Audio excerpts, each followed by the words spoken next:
They say blood is thicker than water, but nobody warns you what happens when that blood turns cold.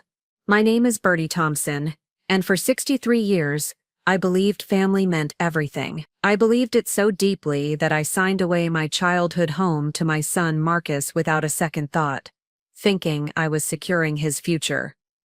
What I didn't know was that I was signing away my dignity, my comfort, and eventually my place at the table I had set for decades. Before we jump back in, tell us where you're tuning from, and if this story touches you, make sure you're subscribed, because tomorrow I've saved something extra special for you.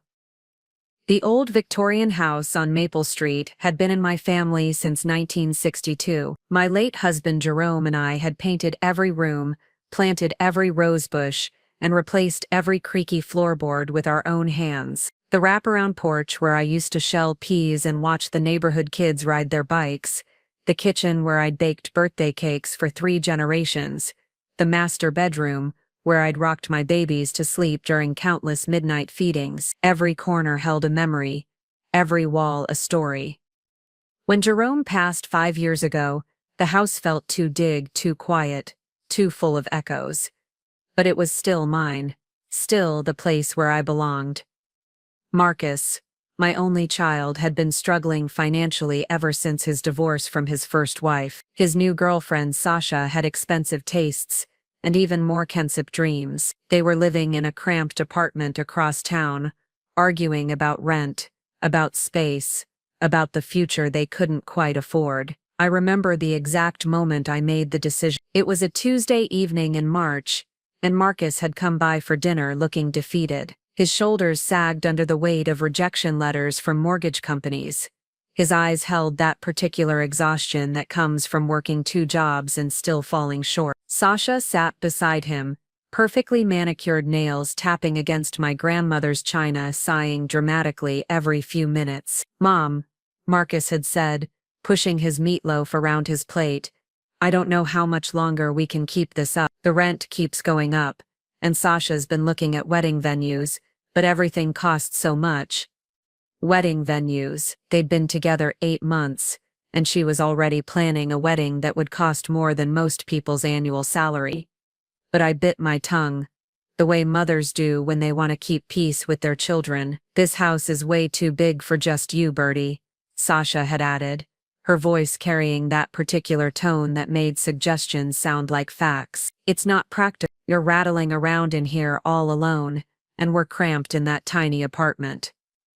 It doesn't make sense." I looked around my dining room, at the family photos lining the mantel, at the hutch filled with wedding china and baby dishes and Christmas ornaments, collected over 4 decades of marriage, rattling around, as if my life, my memories, my very existence in this house was somehow wasteful. But Marcus looked so tired, so defeated, and I was his mother. Mothers fix things, mothers make sacrifices, mothers give until there's nothing left to give, and then they find a way to give more. "What if?"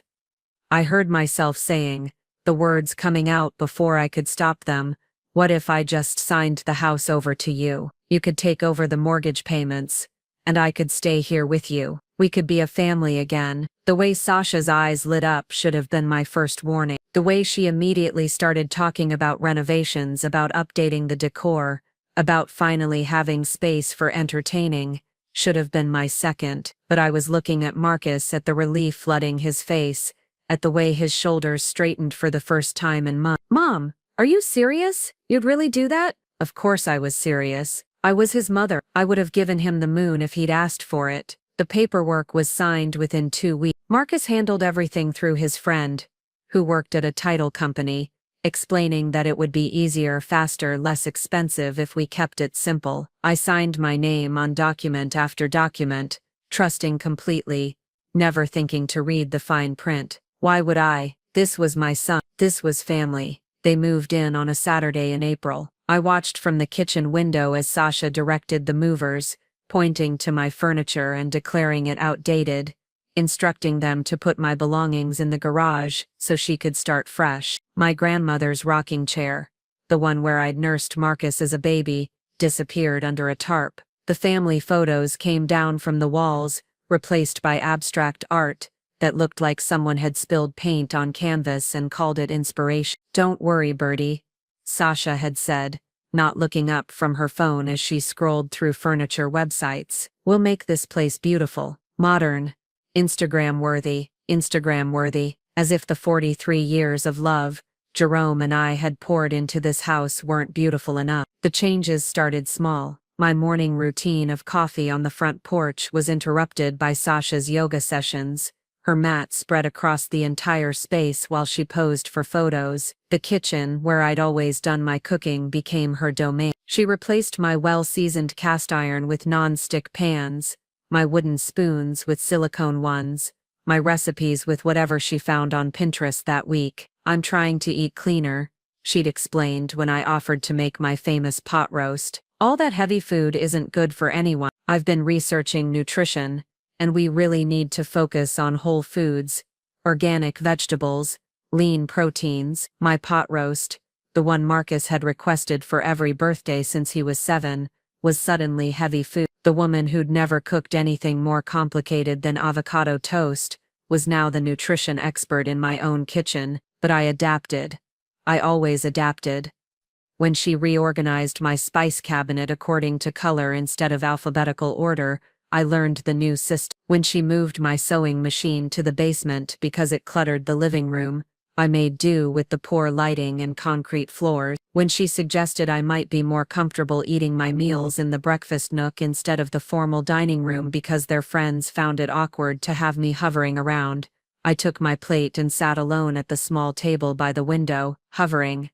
In the house where I'd hosted Christmas dinners and birthday parties and anniversary celebrations, where I'd fed sick children and comforted heartbroken teenagers and welcomed new babies. Now I was hovering. The worst part wasn't the changes it was watching my son disappear into someone else's vision of who he should be. Marcus had always been gentle, thoughtful, the kind of man who remembered to call on Mother's Day and brought flowers for no reason. But under Sasha's influence, he became distant, distracted, always checking his phone for her approval before making any decision. "Marcus," I'd said one evening when she was out with her friends, "are you happy? Really happy?" He'd looked up from his laptop, eyes tired, and for a moment I saw my little boy again, the one who used to crawl into my bed during thunderstorms, who brought me dandelions and called them flowers, who used to say he'd marry me when he grew up because I was the nicest lady in the world. "I'm fine, Mom," he'd said, but his voice lacked conviction.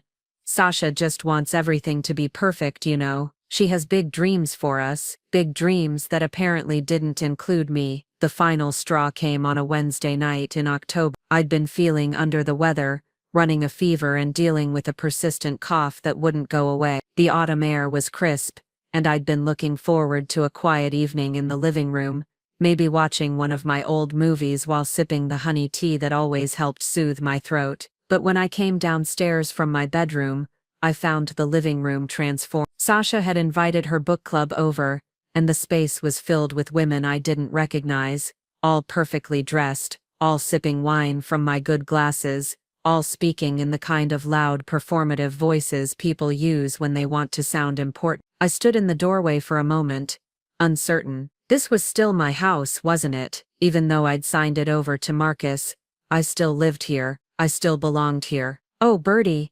Sasha's voice cut through the chatter, bright and sharp. "Perfect time. Could you possibly make us some of those little appetizers you do so well, and maybe refresh the wine? We're having such an important discussion about personal growth and empowerment." The way she said it, in front of all those women, made it clear that I wasn't being invited to join the discussion. I was being asked to serve it, in my own living room, to strangers drinking from my wedding china. I looked around for Marcus, hoping he might intervene, might say something, but he was nowhere to be found, probably upstairs in his room, avoiding the noise, avoiding the conflict, avoiding the choice between his mother and his girlfriend. "Of course," I heard myself saying, "because what else could I say? I'll just put something together." I spent the next hour in the kitchen, preparing cheese and crackers, cutting vegetables, arranging everything on the good serving platters, while listening to their laughter echo through the house. They were discussing some book about women reclaiming their power, about not letting anyone make them feel small, Preparing and narrating this story took us a lot of time. So if you are enjoying it, subscribe to our channel. It means a lot to us. Now, back to the story, about standing up for themselves. The irony wasn't lost on me. When I brought the food out, setting it carefully on the coffee table, one of the women looked up at me with the kind of smile people give to service workers. "Oh, how lovely. You're so lucky, Sasha. Having live-in help. It's so hard to find good domestic assistants these days. Live-in help." The words hit me like a physical blow. I stood there, holding an empty tray, wearing my old apron over my comfortable clothes, and I realized that was exactly what I looked like, what I'd become. Sasha laughed, a bright tinkling sound that cut through the air like glass. "Oh, Bertie's family. She's Marcus's mother, but she's been such a help around the house. I honestly don't know what we'd do without her. Family, but also help, mother, but also servant." The two weren't mutually exclusive in her mind, and apparently not in the minds of her friends, who all nodded knowingly and went back to their discussion about empowerment and self-worth. I retreated to the kitchen, my cheeks burning with humiliation. Through the doorway, I could hear them talking about the importance of boundaries, about not letting people take advantage of you, about knowing your worth, all while I stood washing their wine glasses and cleaning up their crumbs. That night, I lay in bed staring at the ceiling, replaying the evening over and over. Live-in help. The phrase echoed in my mind like a curse. How had I gone from being the matriarch of this household to being the hired help? When had I stopped being Marcus's mother and started being Sasha's domestic assistant? The answer came to me slowly, painfully. It had happened gradually, one small compromise at a time. One moved piece of furniture, one changed meal plan, one request to help out that had somehow become an expectation. I'd been so focused on keeping the peace, on not making waves, on being the accommodating mother who never caused problems, that I'd forgotten to be a person with needs and feelings and rights. The next morning, I woke up early as always, and went downstairs to make coffee. But as I reached for the coffee maker, I found a note stuck to the refrigerator in Sasha's careful handwriting. "Bertie, Marcus and I have been talking, and we think it might be better if you moved into the garage apartment. It would give us all more space and privacy. We've already set up a bed and a mini fridge out there. Hope you understand. XO, Sasha." The garage apartment. The dusty, unfinished space above the garage where Jerome used to store his tools and I kept my Christmas decoration. The place where we'd talked about maybe creating a workshop someday, but never got around to it because we were too busy living our lives in the actual house. I read the note 3 times.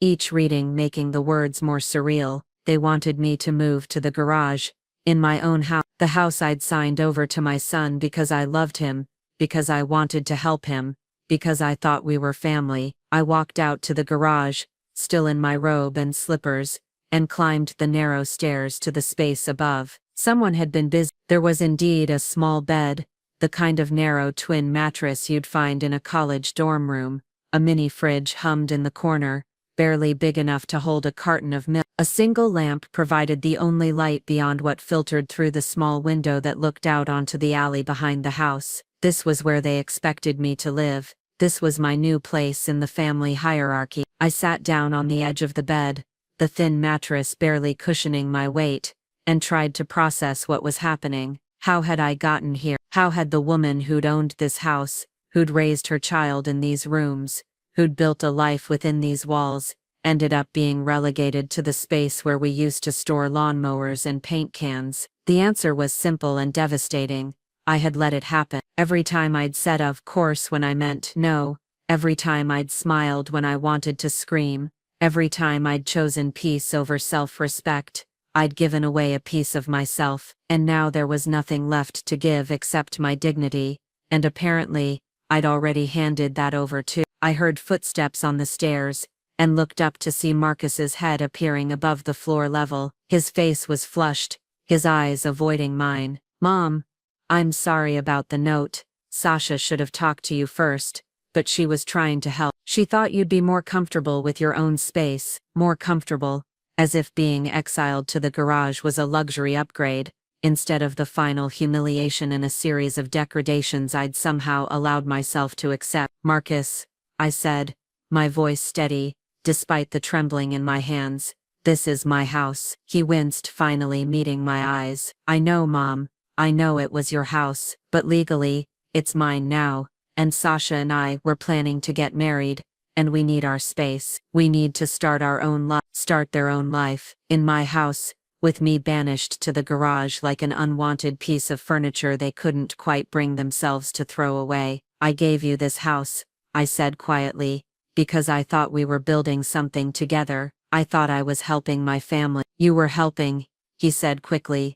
"You are helping. But things change, Mom. Relationships evolve. Sasha just thinks it would be better for everyone if we had some boundaries." Boundaries, that was the word his girlfriend used to justify everything, wasn't it? Her need to redecorate was about boundaries. Her insistence on controlling the kitchen was about boundaries. Her decision to exile me to the garage was about boundaries. But what about my boundaries? What about my right to feel comfortable in the house I'd lived in for 4 decades? I looked at my son, this man I'd raised, this person I'd sacrificed everything for, and I saw a stranger. When had he become someone who could stand in my garage and explain to me why I deserved to be here instead of in my own bedroom? When had he become someone who chose his girlfriend's comfort over his mother's dignity? "I see," I said, because there was nothing else to say, nothing that would reach him, nothing that would make him remember who I was, who I'd been to him, who I'd always. He hovered at the top of the stairs for a moment, clearly wanting to say something else, maybe something that would make this seem less cruel, less final. But what could he say? What words could possibly justify this? "I'll bring you some dinner later," he offered, as if food would somehow make living in the garage acceptable. "Don't bother," I said.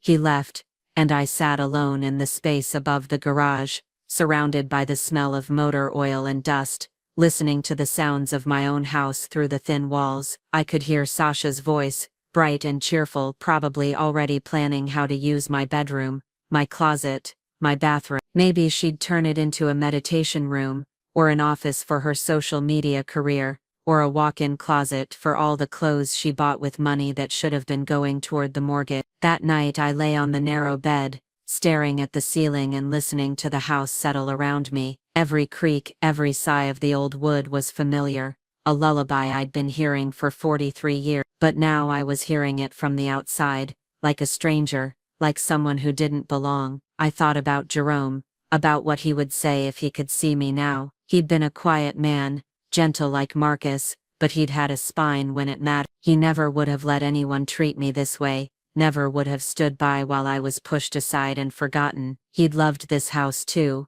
but he'd loved me more. He'd have chosen me over the house, over the peace, over the path of least resistance. But Jerome was gone, and I was alone with a son who'd forgotten what I meant to him, and a woman who saw me as nothing more than an inconvenience to be managed. I pulled out my phone, the old flip phone that Sasha was always mocking, and scrolled through my contacts. There weren't many. Most of my friends had moved away, or passed on. My sister lived in Arizona with her own family. My neighbors were polite but distant. I'd spent so many years focused on taking care of Marcus, on being the perfect mother, that I'd forgotten to maintain the other relationships in my life. But there was one number I hadn't called in years, one person who might understand what I was going through, who might have advice or at least a sympathetic ear. My old friend Patricia had been through something similar with her daughter-in-law 5 years ago. We'd lost touch after she moved to the senior community across town, but I still had her number. I stared at it for a long time, wondering if she'd even remember me, wondering if I had the courage to admit how far I'd fallen. The next morning, I woke up with a crick in my neck from the cheap mattress, and the sound of voices below. Sasha was giving someone a tour of the house, her voice carrying clearly through the thin floor. "And this is the garage," she was. "We're thinking of converting it into a guest suite eventually, but for now, it's just storage." Storage. She was talking about my living space, about me, as if I were a piece of furniture they were warehousing until they figured out what to do with me. I got dressed quietly, trying not to make any noise that would remind them I was there, and crept down the stair. Through the window I could see Sasha with a woman I didn't recognize, both of them looking at the house with the kind of appreciation you'd expect from someone admiring a beautiful object they own. I slipped out the side door and walked around to the front of the house, to the porch where I'd spent so many peaceful mornings, but even that had been claimed. Sasha's yoga mat was spread across the entire space, along with her water bottle, her phone propped up to record her morning routine, her collection of crystals arranged just so for the perfect Instagram shot. I stood there for a moment, looking at my own front porch at the space where I'd shelled peas and read books, and watched the neighborhood children grow up, and I realized I was homeless. Not technically, not legally, but practically. I had nowhere to go in my own house. No space that was truly mine, no corner where I could exist without being in someone else's way. That's when I made the decision. Standing there on the front walk, looking at my house like a stranger, I realized that I had to make a choice. I could continue accepting this treatment, continue shrinking myself smaller and smaller until I disappeared entirely, or I could remember who I was before I became the woman in the garage. I walked back to my car, the old Honda that Jerome and I had bought together 10 years ago, and drove downtown to the office of Patricia's son-in-law, the lawyer who'd helped her with her own situation. I'd remembered his name from the stories she used to tell, how he'd helped her understand her options, when her own family had started treating her like a burden instead of a person. David Morrison had kind eyes and a patient demeanor, the sort of person who specialized in helping people who'd forgotten they had rights. He listened to my story without judgment, taking notes on a yellow legal pad, nodding occasionally, his expression growing more serious as I described my living situation. "Mrs. Thompson," he said when I finished, "I need to ask you some questions about the property transfer. Do you have copies of the documents you signed?" I shook my head. "Marcus handled everything. He said it would be easier that way." David's expression tightened slightly. "Did you have independent legal representation when you signed the transfer?" "No," Marcus said, "we didn't need it. It was just family." "And did you receive any compensation for the property?" "No, it was a gift." I wanted to help him. David leaned back in his chair, tapping his pen against the legal pad. "Miss Thompson,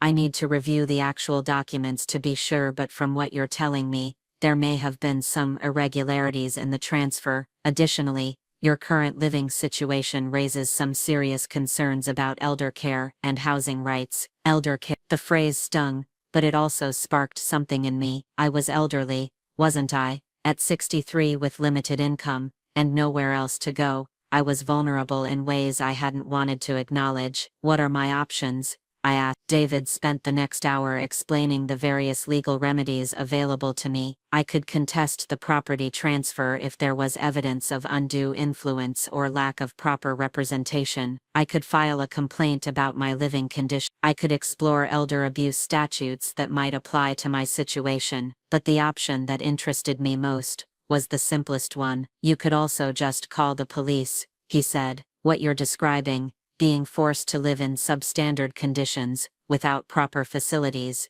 it's not legal. Regardless of who owns the house, you have rights as a tenant, and those rights include basic habitability standards." A tenant? I'd never thought of myself that way, but that's what I was, wasn't it? I was paying rent, in the form of household services, cooking, cleaning, maintaining the property. I was contributing to the household expenses. I had tenants' rights. What would happen if I called the police? I asked. They'd investigate the living conditions. If they found them substandard, they could require immediate remediation or order alternative housing. And if there's evidence of elder abuse or neglect, they'd be required to file a report with Adult Protective Services. Elder abuse. The words hung in the air between us. I'd never thought of what Marcus and Sasha were doing as abuse, but maybe that was part of the problem. Maybe I'd been so focused on making excuses for them, on finding ways to justify their treatment of me, that I'd missed the obvious truth. I left David's office with a business card,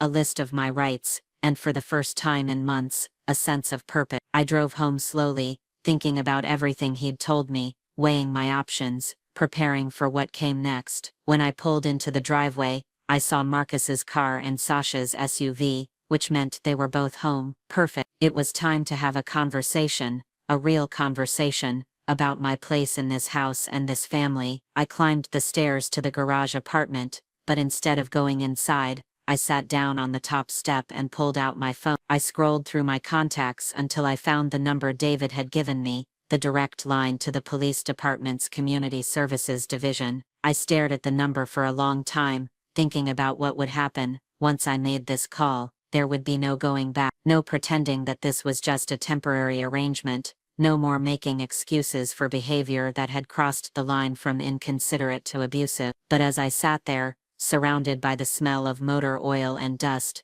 listening to the sounds of my own house where I was no longer welcome, I realized that going back wasn't an option anyway. I'd already lost my home, my dignity, my relationship with my son. The only question was whether I'd lose myself too. I dialed the number, Community Services. "This is Officer Jennifer Martinez. How can I help you? My name is Bertie Thompson," I said, my voice steadier than I'd expected. "I need to report a housing situation. I'm being forced to live in substandard conditions, and I think I need help."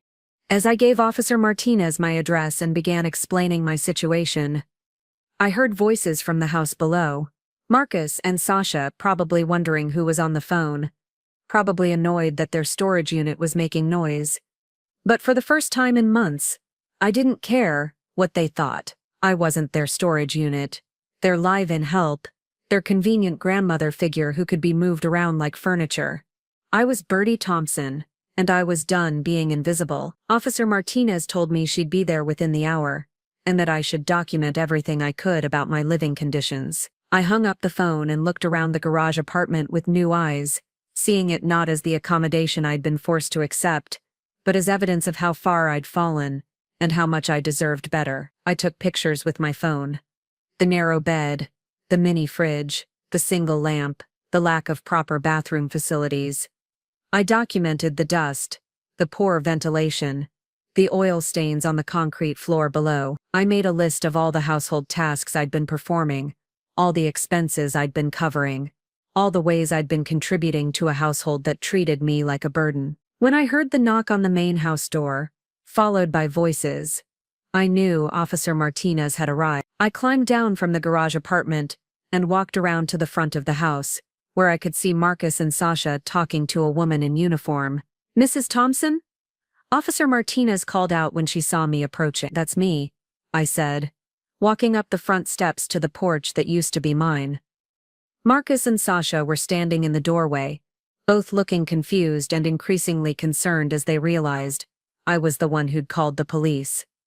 "Mom, what's going on?" Marcus asked, his voice tight with worry and something else. "Anger, maybe, or fear. I called Officer Martinez because I need help with my living situation," I said calmly. "I've been forced to live in substandard conditions, and I wanted to know what my rights are." Sasha's face went pale. "Living conditions?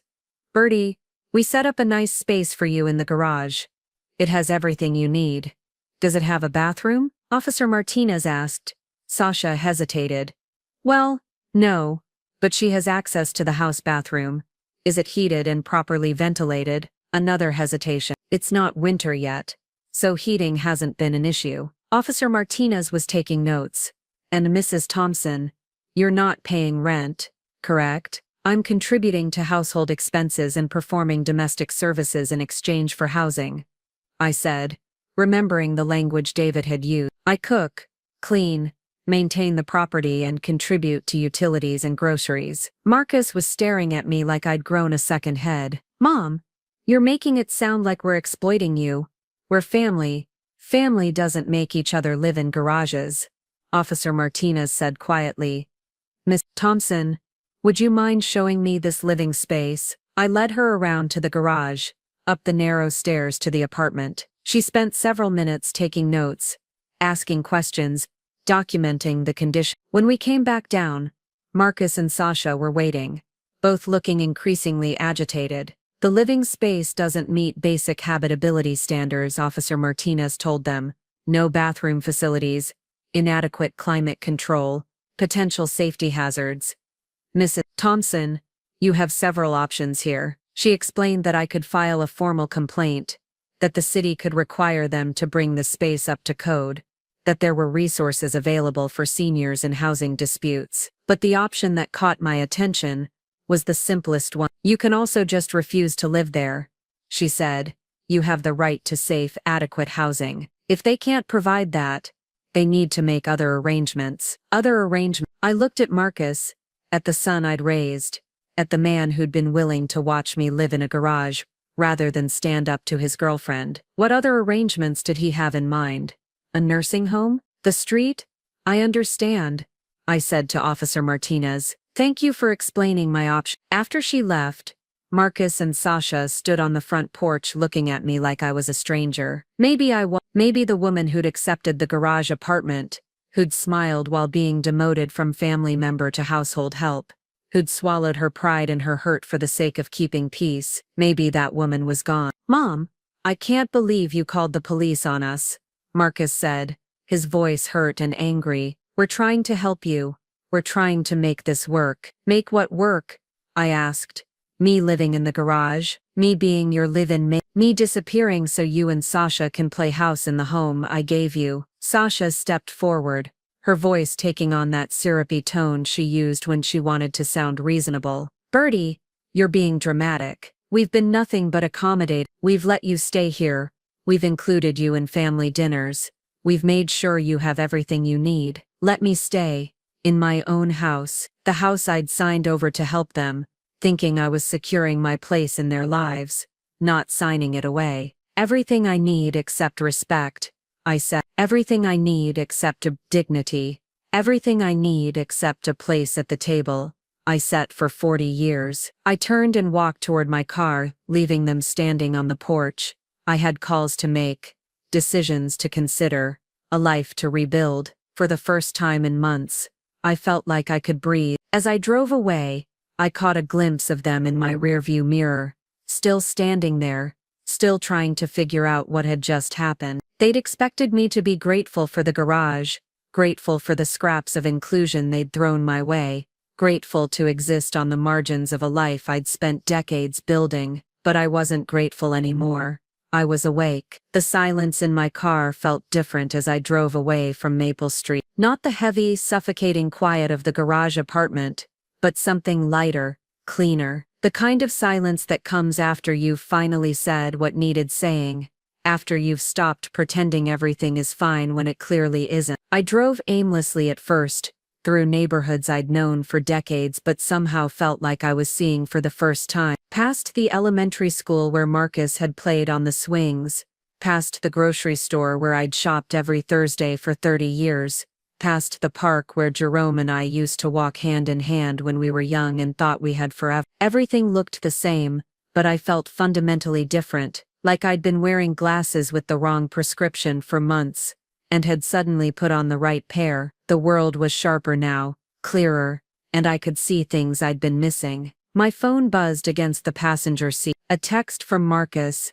Mom, can we please talk about this like adults, as if I hadn't been the adult in this situation all along, the one making sacrifices, making accommodations, making excuses for behavior that never should have been tolerated. As if my decision to finally stand up for myself was somehow childish. I didn't respond. Not yet. I needed time to think, to process what had just happened, to figure out what came next, because one thing Officer Martinez had made clear was that I had options, real options. Not just the choice between accepting mistreatment and causing family drama, but actual legal, practical alternatives that didn't require me to sacrifice my dignity. I found myself pulling into the parking lot of Miller's Diner, the place Jerome and I used to go for breakfast every Sunday after church. The same red vinyl booths, the same black and white checkered floor, the same smell of coffee and bacon that had welcomed us for 15 years of Sunday mornings. The hostess, a young woman with kind eyes and tired smile, led me to a booth by the window. I ordered coffee and pie, not because I was particularly hungry, but because I needed to sit somewhere that felt normal, somewhere that remembered who I used to be before I became the woman in the garage. My phone buzzed again. This time it was Sasha. Bertie, I think there's been a misunderstanding. Marcus and I were just trying to give everyone more space. We never meant to make you feel unwelcome. Can we please discuss this calmly? More space? Give everyone more space. by cramming me into a garage with no bathroom and a mini fridge. The mental gymnastics required to frame my exile as a generous gesture was almost impressive in its audacity. I sipped my coffee and watched the late afternoon traffic through the window. Regular people going about their regular lives, probably heading home to houses where they belonged, where they had a place at the table, where their children saw them as human beings worthy of basic respect. When had I stopped expecting that for myself? When had I decided that wanting to be treated with dignity was asking too much? The answer came to me slowly, uncomfortably. It had started with small compromises, little ways of keeping peace. When Jerome died and I was rattling around in that big house alone, I'd felt guilty for taking up so much space. When Marcus struggled financially, I'd felt guilty for having something he needed. When Sasha wanted to redecorate, I'd felt guilty for being attached to old furniture and outdated styles. Guilt had been the first domino to fall, and everything else had followed. Guilt had made me grateful for scraps, grateful for inclusion on their terms, grateful to exist on the margins of a life I'd built with my own hands. But sitting in that diner, watching normal people live normal lives, I remembered something I'd forgotten. I wasn't a bird, I wasn't an inconvenience. I was a woman who'd worked 2 jobs to support her child, who'd built a home and a life and a legacy. I was someone who deserved better than a garage apartment, and the privilege of cooking for people who couldn't be bothered to save me a seat at dinner. My phone rang. Marcus. I stared at his name on the screen, remembering the little boy who used to call me his best friend, who used to say he wanted to take care of me when I got old. Apparently his version of taking care of me involved a narrow bed above the garage. I let it go to voicemail. The waitress refilled my coffee and asked if I needed anything else. Her name tag said, Jenny, and she had the sort of face that had seen its share of troubles, but hadn't let them steal her kindness. You look like you've got something weighing on your mind, she said gently. I almost brushed off her concern with a polite smile and a change of subject, the way I'd been trained to do. Don't burden others with your problems, don't make waves, don't take up too much space with your feelings. But something about her genuine concern, about sitting in this place that held so many good memories, made me want to be honest. I'm having some family troubles, I said. My son and his girlfriend have been treating me badly, and I finally stood up for myself today. Now I'm not sure what happens next. Jenny nodded like she'd heard this story before. Good for you, for standing up. That's the hardest part, isn't it? Finally saying enough is enough. I'm scared I've ruined everything, I admitted. My relationship with my son, my place in the family, everything. Honey, Jenny said, sitting down across from me for a moment. If standing up for yourself ruins a relationship, then it wasn't much of a relationship to begin with. Real love doesn't require you to make yourself small. Real love doesn't require you to make yourself small. The words hit me like a revelation. I'd been making myself smaller and smaller for months, shrinking to fit into whatever space they were willing to give me, and I'd called it love, I'd called it family, I'd called it sacrifice, but it wasn't any of those things. It was fear. Fear of being alone, fear of losing Marcus, fear of admitting that the son I'd raised had grown into someone who could watch me live in a garage without losing sleep over it. Jenny had to get back to work, but her words stayed with me as I finished my coffee and tried to figure out what to do next. I couldn't go back to the garage apartment, not after today, not after calling the police, not after finally speaking the truth about what had been happening to me. But I also couldn't afford a hotel indefinitely, and I didn't have many friends left to turn to. I'd let most of my relationships slide over the years, too focused on Marcus and his needs, too busy being the perfect mother to maintain the other connections that might have sustained me now. That's when I remembered Patricia, my old friend who'd been through something similar with her own daughter-in-law, Patricia, who'd eventually moved to Sunset Manor, the senior community across town. Patricia, who might understand what I was going through better than anyone else. I pulled out my phone and scrolled through my contacts until I found her number. My finger hovered over the call button for a long moment. It had been 3 years since we'd spoken, maybe longer. Would she even remember me? Would she want to hear from someone who'd basically disappeared from her life when things got complicated? But what was the worst that could happen? She could hang up, could tell me she was too busy, could remind me that I'd been a terrible friend who only called when I needed something. All of those things would hurt, but they couldn't hurt worse than spending another night in that garage, pretending that my exile was acceptable because it kept the peace. I dialed her number, Bertie Thompson. Patricia's voice was warm, surprised, delighted. My goodness, how long has it been? How are you, honey? The relief in hearing her voice, in being remembered with affection instead of obligation, almost brought me to tears. I started, then stopped. How was I? I'm having a difficult time, Patricia. I was wondering if we could talk. Of course we can talk. Are you all right? You sound upset. I gave her the short version, sitting in my car in the diner parking lot, as the sun set around me. The house I'd signed over to Marcus, the gradual erosion of my place in the family, the garage apartment, the police call, all of it spilling out in a rush of words I'd been holding back for months. Patricia listened without interrupting, making soft sounds of sympathy and understanding. When I finished, there was a moment of silence. Oh, Bertie, she said finally, I'm so sorry, and I'm so proud of you for calling the police. That took real courage. I don't feel courageous. I feel terrified. I don't know where I'm going to sleep tonight. You're going to sleep here, Patricia said without hesitation, in my guest room. And tomorrow we're going to figure out your next steps. The kindness in her voice, the immediate offer of help without questions or conditions, broke something open in my chest. This was what family should feel like. This was what love looked like when it wasn't tangled up in manipulation and guilt. Patricia, I can't impose on you like that. We haven't even spoken in years. Exactly why we have so much catching up to do, she said firmly. I'm at Sunset Manor, Unit 47B. Do you remember how to get here? I did remember. I'd visited once when she first moved in, back when I still had a social life, back when I still made time for friendships that weren't filtered through Marcus and his needs. Are you sure? I asked. Bertie Thompson, if you don't get yourself over here in the next hour, I'm going to drive over there and collect you myself. And at my age, that's a threat to public safety. Despite everything, I laughed, really laughed for the first time in months. I drove to Sunset Manor as the last light faded from the sky. The senior community was nicer than I remembered.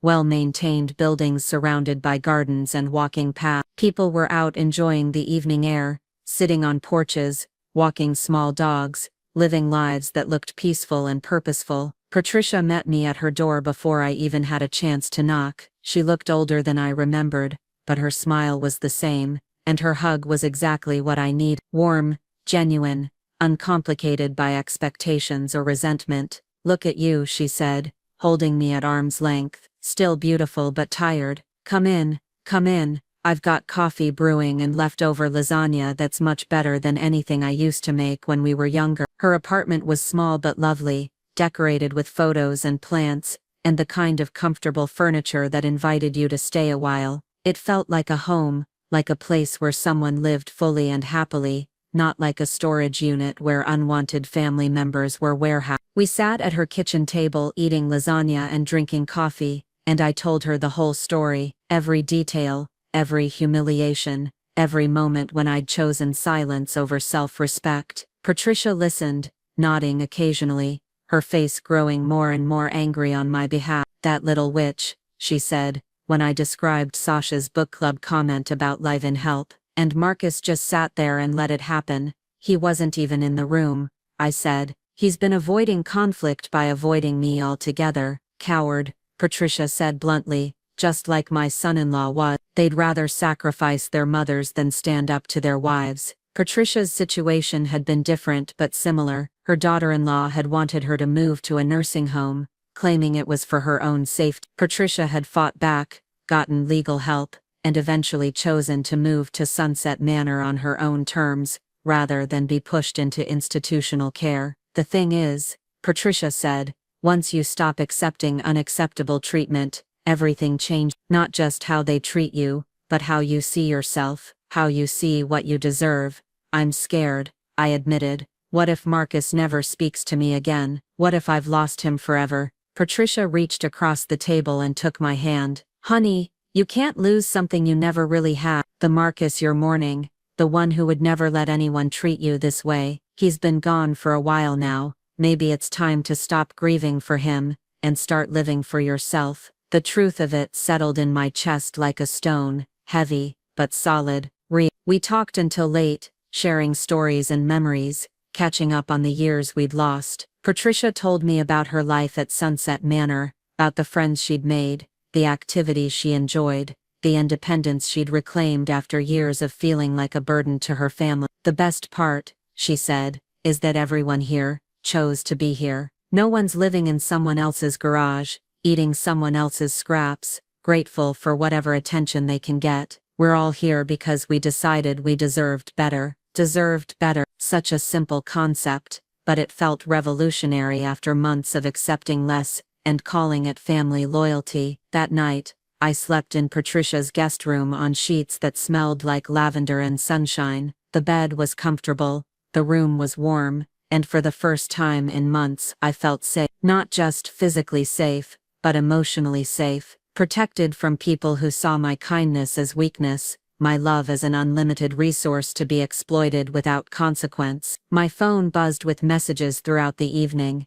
Marcus, Sasha, even a few numbers I didn't recognize. Friends of theirs, maybe, or relatives who'd heard some version of the story and wanted to add their opinions to the mix. I turned the phone off without reading any of them. Tomorrow would be soon enough to deal with whatever consequences my moment of courage had unleashed. Tonight, I just wanted to remember what it felt like to be somewhere I was wanted, somewhere I belonged. When I woke up the next morning, Patricia was already up, making coffee and scrambling eggs in her sunny kitchen. She looked up when I appeared in the doorway, still in my pajamas, hair a mess from the best night's sleep I'd had in months. "Good morning, sunshine," she said. "How did you sleep?" "Like a human being," I said, and we both laughed. Over breakfast, Patricia laid out a plan. First, I needed to get my belongings from the garage apartment. Not everything, not the furniture they'd moved out there, but my personal items, my clothes, the few things that were truly mine.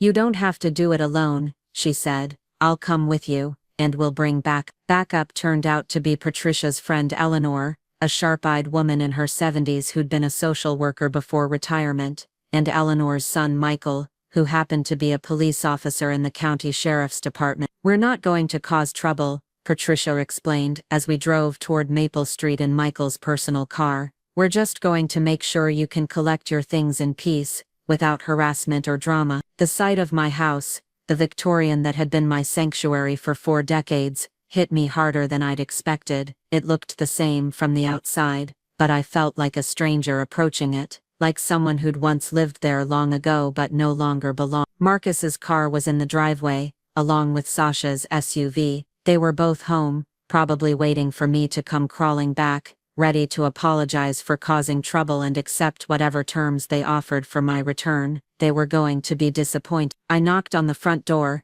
Patricia and Eleanor flanking me, while Michael waited by the car in case his official presence became necessary. Marcus opened the door, his face cycling through surprise, relief, and something that might have been hope. "Mom, thank God, we've been so worried. Come in, let's talk about this." "I'm here to collect my personal belongings from the garage," I said calmly. "These are my friends, and they're here to help me." His face fell. "Mom, you don't need to do this. We can work things out." Sasha feels terrible about the misunderstanding. Misunderstanding, as if exiling me to the garage had been some sort of communication error, rather than a deliberate decision to push me out of the way. "Where is Sasha?" I asked. "She's inside. She wants to apologize, to explain." "That's not necessary," I said. "I just need to get my things." Marcus looked past me to Patricia and Eleanor, clearly trying to figure out who they were and what they represented. "Mom, can we please talk privately, without an audience?" "I've been talking privately with you for months," I said. "It hasn't been working out very well for me." Sasha appeared behind Marcus, her face arranged in an expression of concern that didn't quite reach her eyes. "Bertie, I'm so glad you're okay. We were worried sick when you didn't come home last night." "Come home?" "To the garage, to the space above where they parked their cars, where I was expected to be grateful for a mini fridge and a narrow bed. "I'm fine," I said. "I'm here to collect my belongings." "Of course," Sasha said quickly, "but maybe we could talk first. I think there's been a real misunderstanding about our intentions." Eleanor stepped forward, her social worker training evident in her calm professional demeanor. "Mrs. Thompson is here to collect her personal property. Are you going to allow her access, or do we need to involve law enforcement?" The mention of law enforcement made both Marcus and Sasha stiffen. They stepped aside, and I walked through my own front door, feeling like an intruder. The house looked different, not just redecorated, but stripped of everything that had made it mine. The family photos were gone, replaced by abstract art that looked like it came from a hotel lobby. My grandmother's doilies had been removed from the side table. Even the smell was different, all traces of the meals I'd cooked and the life I'd lived, scrubbed away and replaced with something artificial and cold. I walked through the rooms I'd known by heart, seeing them with new eyes. This wasn't my house anymore. It hadn't been for a while. It was their house, decorated to their taste, arranged for their comfort, designed for their life together. And there was no place in it for me. Not really. Not as anything more than a convenient servant who could be moved around as needed, housed wherever was least inconvenient for them. The garage apartment looked even worse than I remembered. In the harsh light of morning, with Patricia and Eleanor beside me for perspective, I could see how truly inadequate it was. The dust, the poor ventilation, the complete lack of privacy or comfort, the mini fridge that barely worked, the bed that was more like a cot, the single lamp that provided the only light beyond what filtered through the grimy window. "Good Lord," Eleanor breathed. "They actually expected you to live here." I gathered my clothes, my personal items, the few photographs I'd managed to keep. It didn't take long. I hadn't been allowed to bring much with me when I'd been exiled from the main house. As we loaded my belongings into Michael's car, Marcus appeared at the garage. His face was pale, his eyes red-rimmed like he hadn't slept. "Mom, please, don't do this. Don't leave like this." I stopped and looked at him. Really looked at him. This man I'd raised, this person I'd loved more than my own life, this stranger who'd watched me live in a garage and called it family. "I'm not leaving, Marcus," I said quietly. "I already left, months ago when you decided your girlfriend's comfort was more important than your mother's dignity. I just finally stopped pretending I still had a place here." He flinched like I'd slapped him. "That's not fair. We were trying to make it work for everyone." "You were trying to make it work for you and Sasha," I corrected. "I was just supposed to be grateful for whatever scraps you threw my way." Sasha appeared beside him, her face flushed with anger or embarrassment. "Bertie, you're being completely unreasonable. We offered you a place to stay when you had nowhere else to go." The audacity of it took my breath away. "I had somewhere to go," I said. "I had my own house, the house I signed over to help you, thinking I was securing my place in your family. Instead, I secured my exile to the garage." "We never asked you to sign the house over," Sasha said, her voice rising. "That was your choice." Patricia stepped forward, her voice sharp. "Young lady, you might want to think very carefully about what you say next, because there are laws about elder abuse, and what you've been doing to this woman comes very close to qualifying." The color drained from Sasha's face. Marcus put a protective arm around her, and I saw it clearly for the first time. His choice, his loyalty, his priority. Not me. Never. "Good luck," I said, getting into Michael's car. "You're going to need it." As we drove away, I watched my house disappear in the side mirror. The Victorian on Maple Street, with its wraparound porch and rose bushes, with its memories and its ghosts. It was beautiful, but it wasn't mine anymore. Maybe it never really had been. Maybe it had always belonged to whoever was willing to fight for it, and I'd forgotten how to fight. But I was remembering now. Back at Patricia's apartment, we sorted through my belongings and made plans. I had some money in savings, enough to rent a small apartment if I was careful. I had my social security, a small pension from my years working at the school district. I wasn't rich, but I wasn't destitute either. More importantly, I had something I'd lost and was just beginning to reclaim: my sense of worth, my understanding that I deserved better than a garage apartment, and the privilege of cooking for people who couldn't be bothered to include me in the conversation. My phone had been buzzing all day with calls and texts from Marcus, from Sasha, from numbers I didn't recognize. I finally turned it on and scrolled through the messages. Marcus. Mom, please call me. We need to talk. Sasha. I'm sorry if you felt unwelcome. That was never our intention. Unknown number. This is Ashley, Marcus's cousin. I heard what happened and I'm so sorry. You deserve better. Unknown number. Bertie. This is Tom from next door. If you need anything, please let us know. We always thought you were too good for how they were treating you. The neighbors had noticed.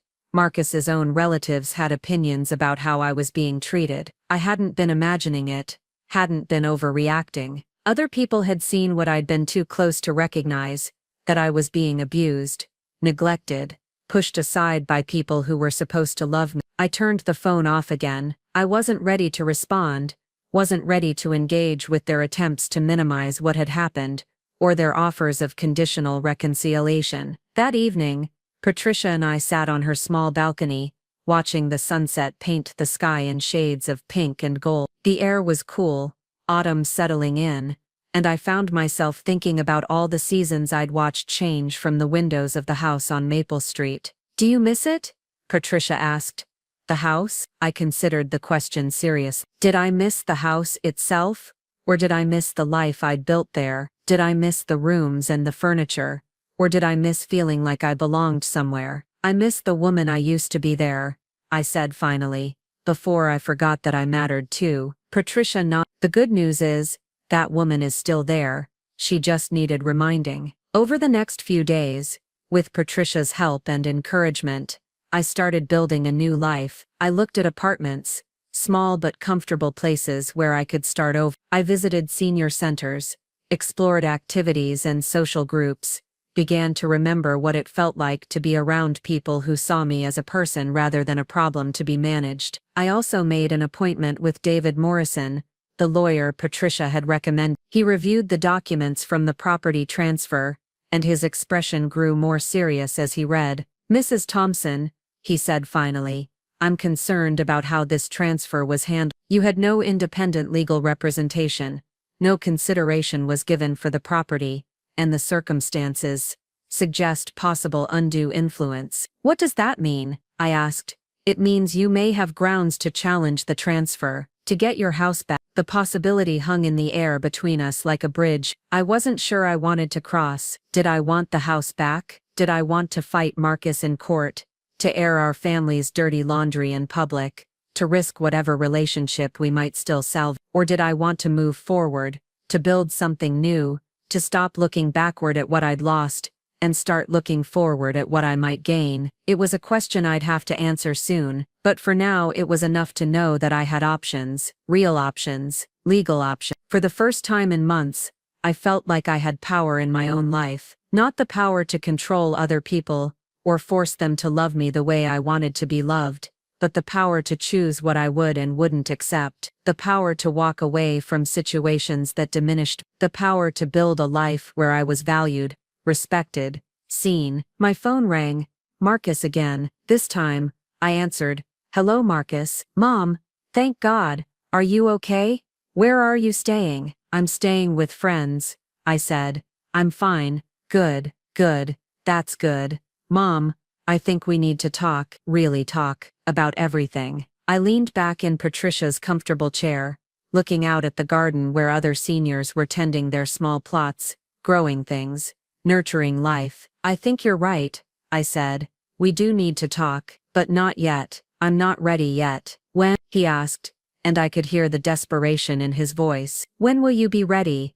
When I figure out who I am, when I'm not trying to be the mother you want me to be, I said. When I remember what I deserve and what I'm willing to accept. There was silence on the other end of the line. I love you, Marcus, I said, but I love myself too, and I'm just learning how to balance those two things. I hung up before he could respond, before he could try to negotiate, or explain, or minimize, before I could be tempted to make it easier for him, to absorb his discomfort, to sacrifice my peace for his convenience. The sun was setting over Sunset Manor, painting the sky in brilliant oranges and purple. Around me, People were living full lives, making their own choices, refusing to be diminished by age or circumstance, or other people's expectations. For the first time in my life, I was one of them, and it felt like coming home. 3 weeks later, I was sitting in my own apartment for the first time in almost a year. It wasn't much, just a one-bedroom unit,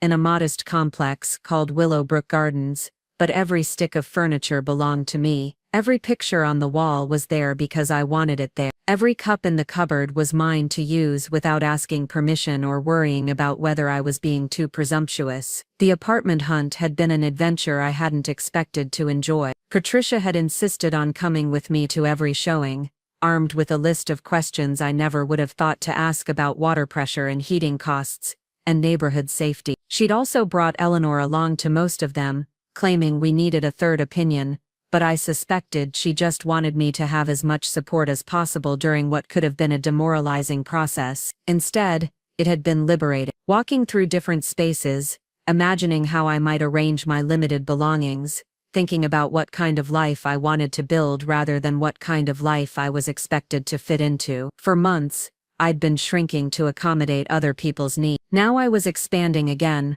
remembering that I had preferences, opinions, desires of my own. The apartment I chose was on the second floor of a well-maintained building with a small balcony that caught the morning sun. There was a community garden in the back where residents could rent small plots, and a library just 2 blocks away. The rent was reasonable, the neighbors seemed friendly, and most importantly, it felt like a place where I could breathe. Moving day had been both melancholy and exhilarating. My worldly possessions fit into Patricia's car and Eleanor's minivan, with room to spare. Decades of accumulation reduced to a few boxes of clothes, some books, my mother's china, and the photographs that had survived Sasha's redecorating purge. It should have been depressing, but instead, it felt like freedom. No excess, no clutter, no reminders of a life that had been slowly dismantled piece by piece. My new neighbors had been welcoming in a way that surprised me. Missing from across the hall had brought me homemade dumplings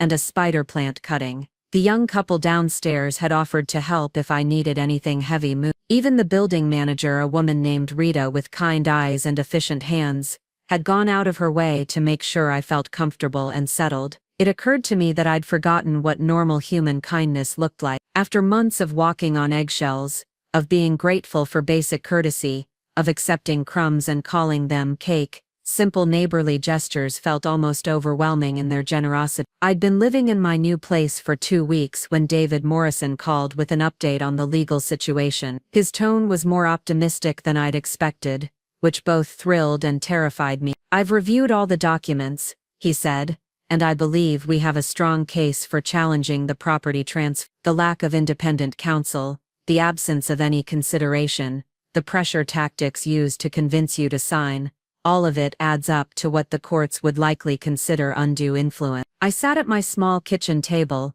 looking out at the community garden where an elderly man was carefully tending his tomato plants, and tried to process what David was telling me. "What would that mean exactly?" I asked. If we were successful, the transfer would be declared invalid, and ownership of the property would revert to you. Your son and his girlfriend would have to vacate the premises. The thought of Marcus and Sasha being forced to leave the house should have filled me with satisfaction, but instead, it left me feeling empty, sad. Even after everything they'd done, the idea of making them homeless felt wrong. But then I remembered the garage apartment, the mini fridge, the humiliation of being treated like a servant in my own home, and the sadness hardened into something more resolute. "What are the chances we'd win?" I asked. "Better than 60%, I'd say. Maybe 70 if your son and his girlfriend can't provide compelling evidence that the transfer was truly voluntary and in your best interest." I thanked David and told him I'd think about it, but even as I hung up the phone, I knew what I was going to do. Not because I wanted revenge, not because I wanted to hurt Marcus, but because I was tired of being the only person in this situation who was expected to sacrifice for the greater good. For months, I'd been the one making accommodation. I'd been the one swallowing my pride, accepting less, making do with inadequate arrangements so that everyone else could be comfortable. I'd been the one expected to understand, to forgive, to move on without ever receiving an apology or acknowledgement of the harm that had been done. Well, I was done being understanding. I was done making it easy for people who'd shown no consideration for my comfort or dignity. If Marcus wanted to keep the house, he could fight for it the same way I'd had to fight for basic human respect. My phone had been ringing regularly since I'd left Maple Street. Marcus called at least twice a day, sometimes more. Sasha had sent a series of increasingly frantic text messages that started with gentle attempts at reconciliation and escalated to accusations that I was being selfish and cruel. Other relatives had begun weighing in, some supportive, others clearly getting only one side of the story and urging me to work things out for the sake of family unity. I'd stopped answering most of the calls and messages, not out of spite but out of self-preservation. Every conversation seemed designed to pull me back into the role of the accommodating mother who put everyone else's needs before her own. Every well-meaning relative who suggested I be the bigger person was essentially asking me to accept mistreatment for the sake of keeping peace. But one call I did take was from Marcus's cousin Ashley, the one who'd sent the supportive text when everything first exploded. We'd always gotten along well, and she'd been one of the few family members who'd never made me feel like I was taking up too much space or asking for too much attention. "Aunt Bertie," she said when I answered, "I just wanted you to know that not everyone in this family thinks you're wrong. What Marcus and Sasha did to you was awful, and you have every right to be angry." The validation was like cool water on a burn I hadn't realized was still hurt. For weeks, I'd been questioning myself, wondering if I was overreacting, if my expectations were unreasonable, if I was being too sensitive about what others might consider minor slights. "Thank you," I said, and meant it more than she could know. "I wanted to tell you something else," Ashley continued, "about the house situation. I don't know if Marcus told you, but Sasha's been posting about it on social media, making herself out to be the victim, saying you abandoned them and left them with a mortgage they can't afford." My stomach clenched. What kind of posts? The usual passive-aggressive stuff, quotes about family loyalty and forgiveness, pictures of the house with captions about how hard they're working to make their dream home perfect, subtle digs about how some people can't handle change or compromise. I closed my eyes, imagining my private family drama being broadcast to Sasha's followers, reframed as a story where she and Marcus were the wronged parties struggling to overcome my unreasonable behavior. "There's more," Ashley said gently. "She's been hinting that you might not be mentally competent anymore, talking about how hard it is when elderly family members become confused or hostile, how sometimes adult children have to make difficult decisions for everyone's safety." The words hit me like a physical blow. Not mentally competent, confused, hostile. Sasha was laying the groundwork to paint me as an unstable elderly woman, whose actions couldn't be trusted, whose decisions weren't valid, whose complaints weren't credible. It was a brilliant strategy, actually. If anyone questioned why they'd made me live in the garage, they could point to my supposed mental decline. If anyone wondered why they hadn't included me in family activities,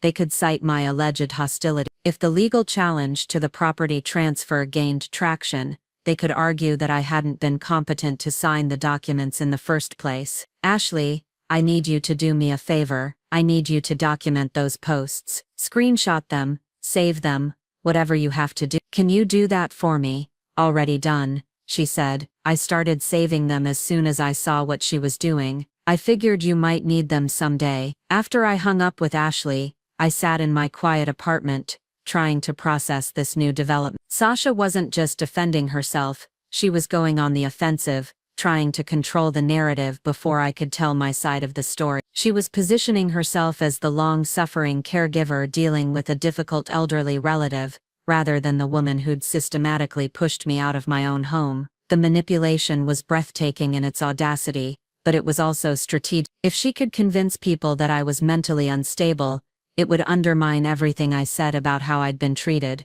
It would make my exile to the garage seem like a necessary precaution rather than elder abuse. It would make their failure to include me in family life seem like protection rather than neglect. But she'd made one crucial mistake. She'd done it all in writing, on social media, where it could be documented and used against her. I called David Morrison and told him about Sasha's posts. about her attempts to paint me as mentally incompetent. His response was immediate and decisive. "We need to act quickly," he said. "If she's building a case for your mental incompetence, we can't let that narrative take root. I'm going to file the challenge to the property transfer this week, and I'm going to request a competency evaluation to demonstrate that you're fully capable of making your own decisions." A competency evaluation. The phrase made me feel like I was already losing ground, already having to prove something that should have been assumed, but I understood the necessity. Better to address the question head-on than to let Sasha's insinuations fester unchallenged. The evaluation was scheduled for the following week, conducted by a court-appointed psychologist named Dr. Sarah Chen. She was professional but warm, asking detailed questions about my life, my health, my decision-making process. We talked about the property transfer, about my reasons for leaving the house, about my current living situation, and future plans. "Miss Thompson," she said at the end of our session, "I want you to know that nothing you've told me suggests any cognitive impairment or inability to make rational decisions. You're clearly processing complex emotional and legal situations with appropriate judgment and self-awareness." The relief was overwhelming. I hadn't realized how much Sasha's campaign of character assassination had affected me, until I heard an objective professional confirm that I wasn't confused, wasn't incompetent, wasn't the problem in this situation. "What happens next?" I asked. "I'll submit my report to the court, and it will become part of the record in your case. If anyone tries to question your mental capacity,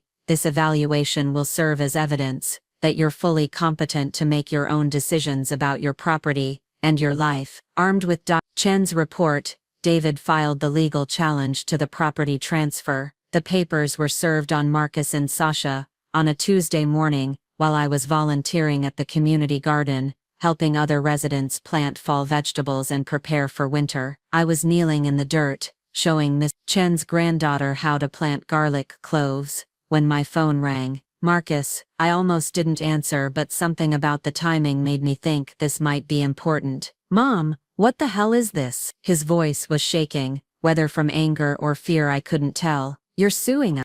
You're trying to take our house?" "Our house. Even now. Even after everything."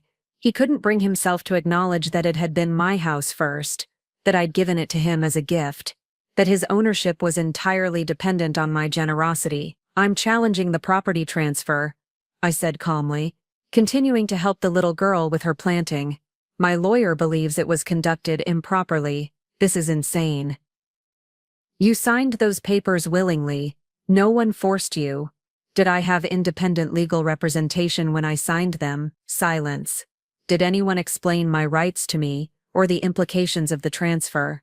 More silence. "Did you or Sasha ever discuss with me what would happen if living together didn't work out?" "Mom, you're our family. We never thought it wouldn't work out."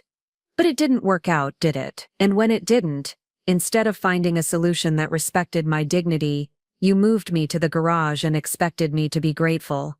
I could hear him breathing heavily on the other end of the line. In the background, I could hear Sasha's voice, high and agitated, though I couldn't make out the words.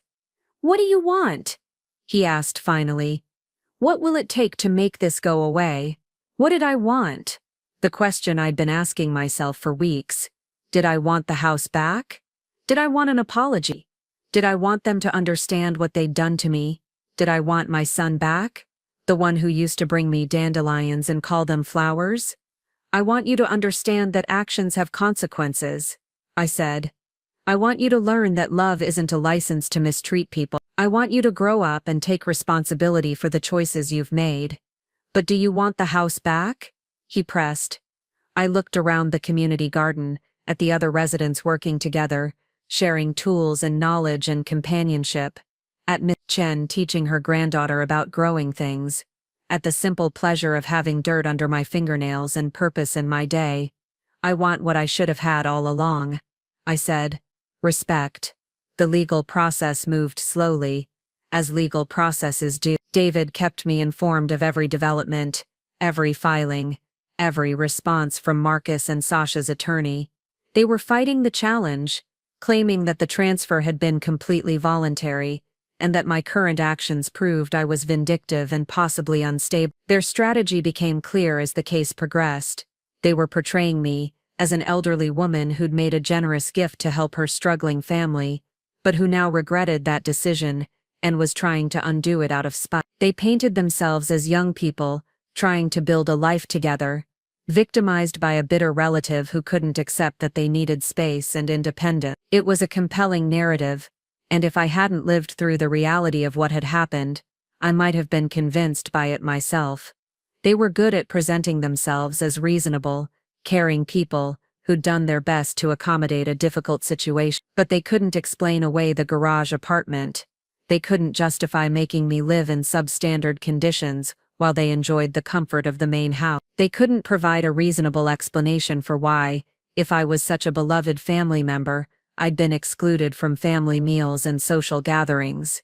Most damaging of all, they couldn't explain Sasha's social media posts. Ashley had provided screenshots of dozens of posts that painted me as mentally unstable, hostile, and burdensome, posts that revealed the contempt Sasha had felt for me, even while she was pretending to care about my welfare. The deposition process was particularly revealing. Under oath, with lawyers asking pointed questions, the careful facade that Marcus and Sasha had constructed began to crumble. Details emerged that painted a picture of systematic exclusion and gradual marginalization. Sasha was forced to admit that she'd never asked my opinion about any of the changes she'd made to the house, that she'd moved my belongings without permission, that she'd never inquired about my comfort or satisfaction with the garage apartment, that she'd made social media posts questioning my mental capacity without any medical evidence to support those claims. Marcus was forced to acknowledge that he'd never stood up for me when Sasha made disparaging comments, that he'd never intervened when I was excluded from family activity, that he'd never asked if I was happy with the living arrangements, or if I needed anything to be more comfortable. Most tellingly, neither of them could explain why, if they truly cared about my welfare, they'd never once asked me how I felt about being moved to the garage. Not once had either of them checked to see if I was comfortable, if I had everything I needed, if there was anything they could do to make the situation better for me. Their indifference was documented, undeniable, and damning. As the legal battle progressed, word began to spread through our extended family and social circles. The story was too dramatic, too shocking to remain private. An elderly woman suing her own son for a house, claims of elder abuse, social media drama. It had all the elements of a story that people couldn't resist discussing. Some of the reactions surprised me.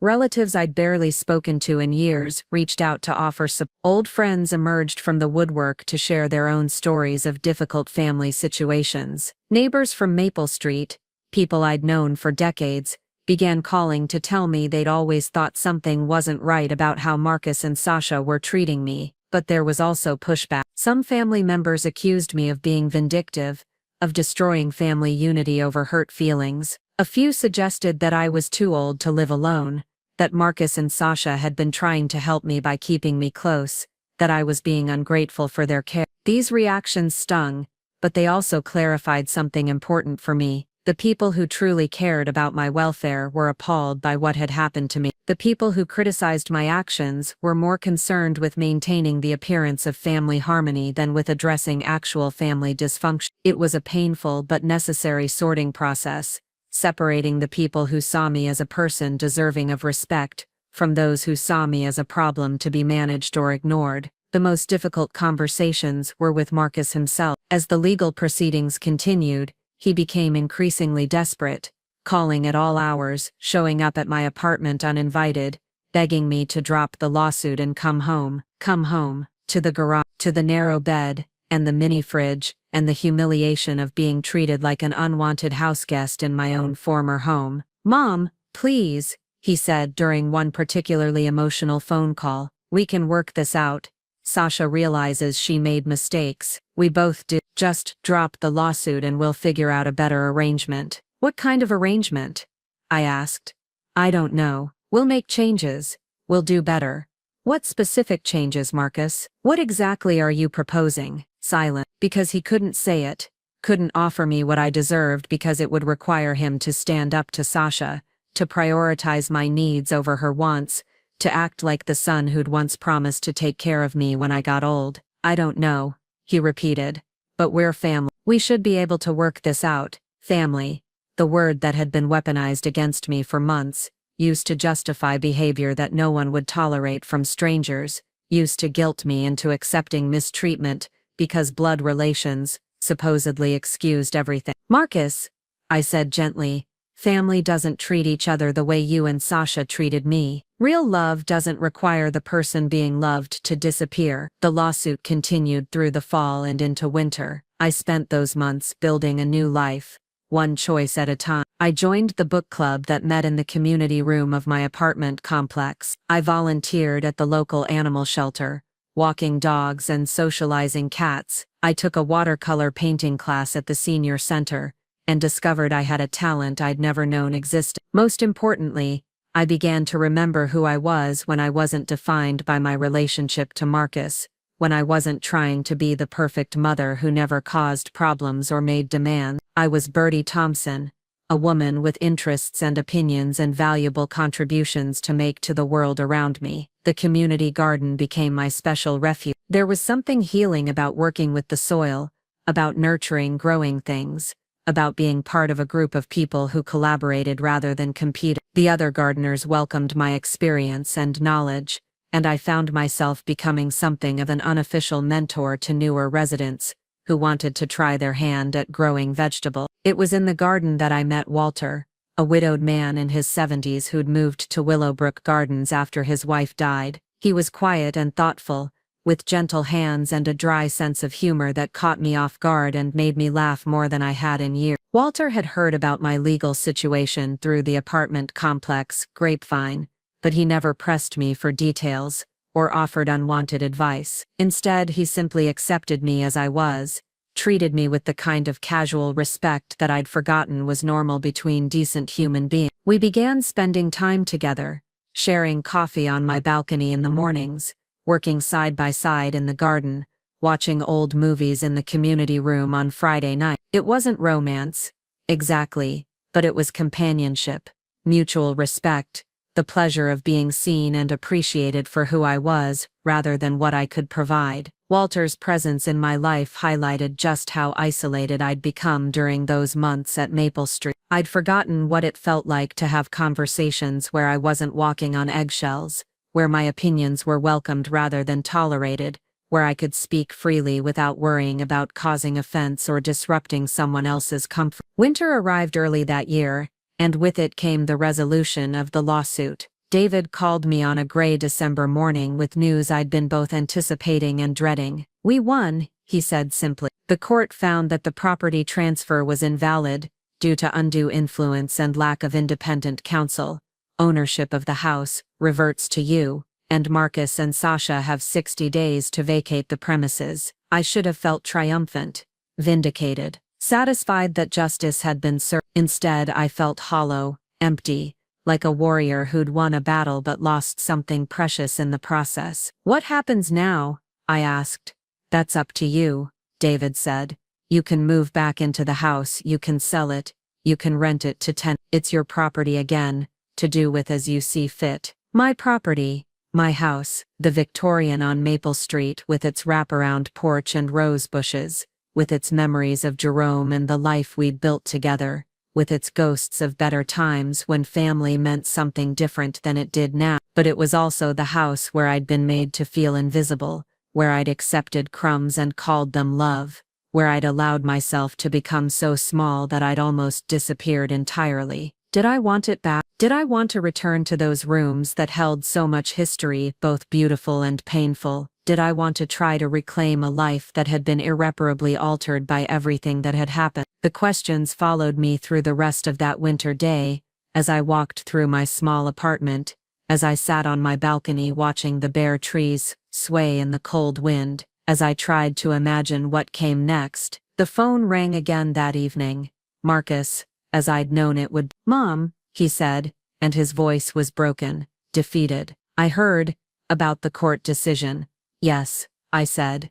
"Sasha's gone," he continued. "She left this afternoon, said she couldn't handle the stress anymore, that this whole situation was toxic and she needed to protect her mental health. Sasha was gone, the woman who'd systematically pushed me out of my own home, who'd questioned my mental capacity on social media, who'd treated me like an inconvenient piece of furniture, had abandoned ship as soon as the consequences of her actions became real. I should have felt satisfied, but instead I felt sorry for Marcus. Sorry that he'd chosen someone who would leave him the moment things became difficult. Sorry that he'd sacrificed his relationship with his mother for someone who'd proven herself to be exactly as selfish and shallow as her behavior had suggested. "I'm sorry," I said, and meant it. "Are you going to make me leave?" he asked.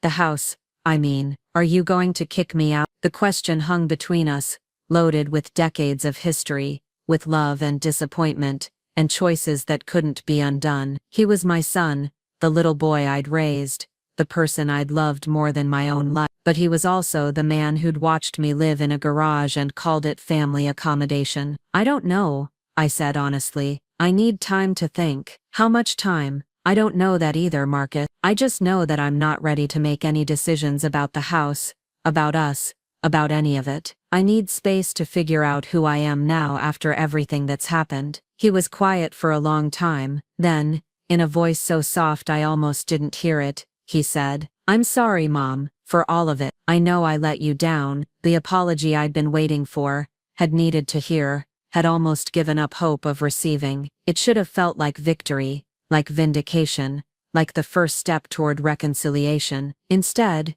it felt like the end of something. Not because I couldn't forgive him, but because I finally understood that forgiveness wasn't the same thing as going back, that loving someone didn't mean accepting whatever treatment they were willing to give you, that sometimes the most loving thing you could do was to stop enabling someone's worst behavior by refusing to absorb the consequences of their choices. "I know you are," I said, "and I love you, but Marcus, I'm not the same person I was when I signed over that house. I'm not the same mother who would sacrifice anything to keep peace with her child. I can't go back to being that woman, even if it would make things easier for both of us." "What does that mean?" he asked. "It means I'm going to live my life on my own terms now," I said. "And if there's going to be a place for you in that life, it's going to have to be on terms that respect who I am and what I deserve." I hung up the phone and sat in my quiet apartment, surrounded by the life I'd built from scratch, the life that belonged entirely to me. Outside my window,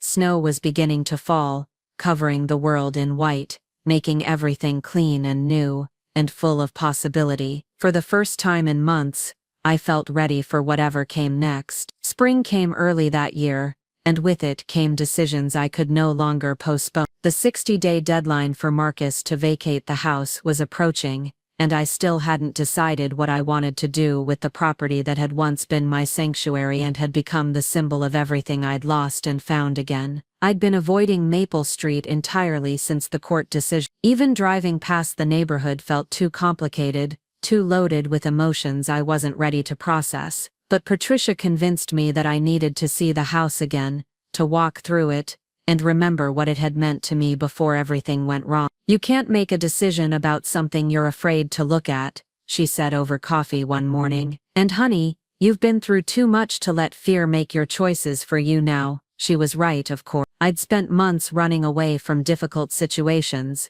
accepting what others decided was best for me, allowing fear of conflict to override my own needs and desires. But I wasn't that woman anymore. I was someone who called the police when she was being mistreated, who filed lawsuits when her rights were violated, who built a new life from scratch when the old one became uninhabitable. I could certainly manage to walk through a house I'd once called home. Walter offered to come with me, and I was grateful for his quiet, steady presence as I drove toward Maple Street for the first time since I'd collected my belongings from the garage apartment. My hands were shaking slightly as I pulled into the driveway, and I had to take several deep breaths before I could bring myself to get out of the car. The house looked smaller than I remembered, and somehow shabbier. The rose bushes I'd tended for decades were overgrown and neglected. The front porch where I'd spent so many peaceful mornings was cluttered with packages and newspapers that hadn't been brought inside. The paint was beginning to peel around the windows, and several of the shutters hung crooked. Marcus answered the door looking like he'd aged 5 years in the 6 months since I'd seen him. His hair was longer and unkempt, his clothes wrinkled, his eyes red-rimmed with exhaustion or grief or both. The sight of him sent a familiar pang through my chest, the old maternal instinct to fix whatever was wrong, to smooth over the rough edges, to make everything better. But I pushed that impulse down. Marcus was a grown man, and the consequences he was facing were the result of his own choices. I couldn't save him from them, and more importantly, I couldn't save him without sacrificing myself again. "Mom," he said, stepping aside to let us in. "Thank you for coming." The interior of the house was even more shocking than the exterior. The modern furniture that Sasha had insisted on was gone, probably taken when she fled. What remained was a bizarre mixture of my old things pulled out of storage and cheap replacements that looked like they'd come from a thrift store. The walls that had once been covered with family photos were bare except for a few lonely pictures hanging crooked in their frames. It looked like a house in the middle of being abandoned, which I supposed it was. "I've been trying to keep things up," Marcus said, following my gaze around the living room, "but without Sasha's income, and with the legal bills, it's been difficult." Sasha's income? I'd never known she had any significant income. Her social media influencer career had seemed more aspirational than profitable, and her wellness coaching business had appeared to consist mainly of posting inspirational quotes and selling overpriced supplements to her small following. "What kind of income did Sasha have?"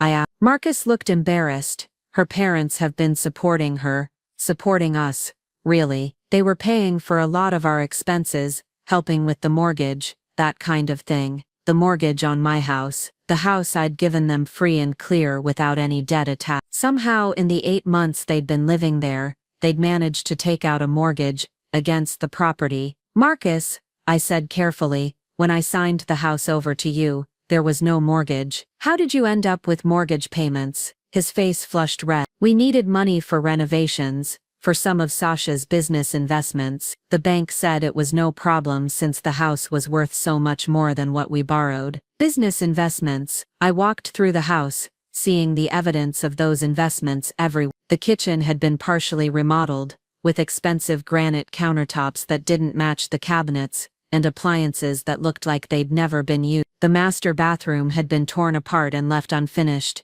with new tile covering only half the floor, and a vanity that was still in its packaging. They'd turned my house into a construction zone, borrowing money against its value to fund projects they'd never completed, and a lifestyle they couldn't afford. The equity I'd built over 40 years of careful payments had been mortgaged away in less than a year. "How much do you owe?" I asked. "About 80,000, Marcus said quietly, "maybe a little more with the interest and penalties." $80,000, against a house that had been free and clear when I'd given it to them. I felt Walter's hand on my elbow, steadying me as the full scope of what they'd done sank in. "The mortgage payments are about $1,200 a month, Marcus continued, plus insurance and taxes and utilities. I can't keep up with it on my own." He was looking at me with that expression I remembered from his childhood, the hopeful, pleading look he'd get when he'd done something wrong, and was waiting for me to fix it. When he'd broken a neighbor's window with a baseball,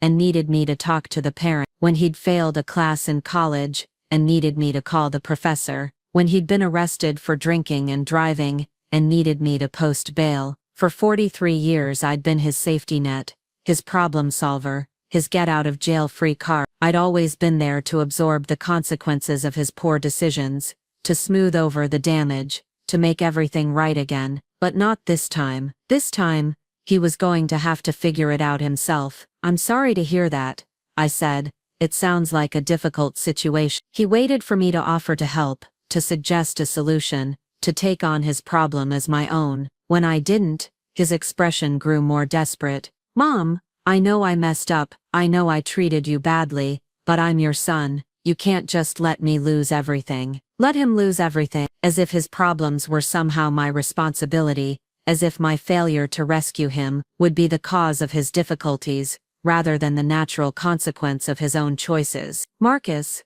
I said gently, "you mortgaged away my house without asking me. You spent money you didn't have on things you didn't need. You chose a woman who abandoned you the moment things got difficult. These aren't problems that happened to you. These are problems you created. So you're just going to let me fail?" he asked, his voice rising. "You're going to watch me lose everything, and not lift a finger to help?" "I'm going to let you be an adult," I said. "I'm going to let you take responsibility for your own choices, and figure out your own solution." We stood there in my old living room, surrounded by the wreckage of the life he'd tried to build, and I felt something shift between us. For the first time in his life, I was refusing to be his savior. For the first time in my life, I was letting him face the consequences of his actions, without rushing in to minimize the damage. It was terrifying and liberating at the same time. Walter and I finished our walk through the house in relative silence. Each room told the same story of projects started and abandoned,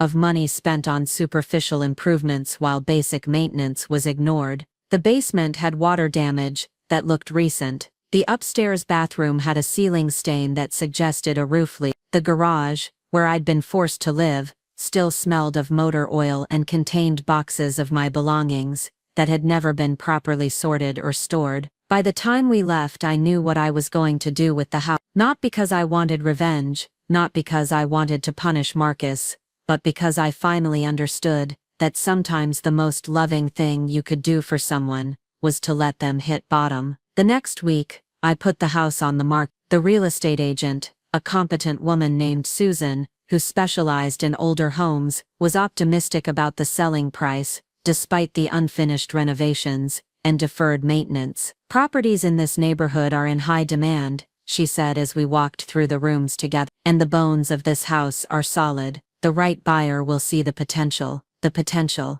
That's what Jerome and I had seen when we'd bought the place 43 years ago. A house that could become a home, a place where we could build a life, raise a family, grow old together. We'd realized that potential, had filled those rooms with love and laughter, and ordinary daily life, but that chapter was over now. The house would need new owners, people who could see past the current chaos to what it could become again, people who would appreciate its history while making it their own. The listing went live on a Thursday, and by Saturday we had 3 offers. All of them were above asking price, which meant I'd be able to pay off the mortgage Marcus had taken against the property, and still have a substantial amount left over. I called Marcus to let him know about the offers, to give him a chance to prepare for what was coming. His response was what I'd expected, but had hoped to avoid. "You can't do this," he said, his voice tight with panic. "This is my home, our home. You can't just sell it out from under me. It's not your home anymore, Marcus. The court made that very clear, and I can't afford to keep a house I'm not living in,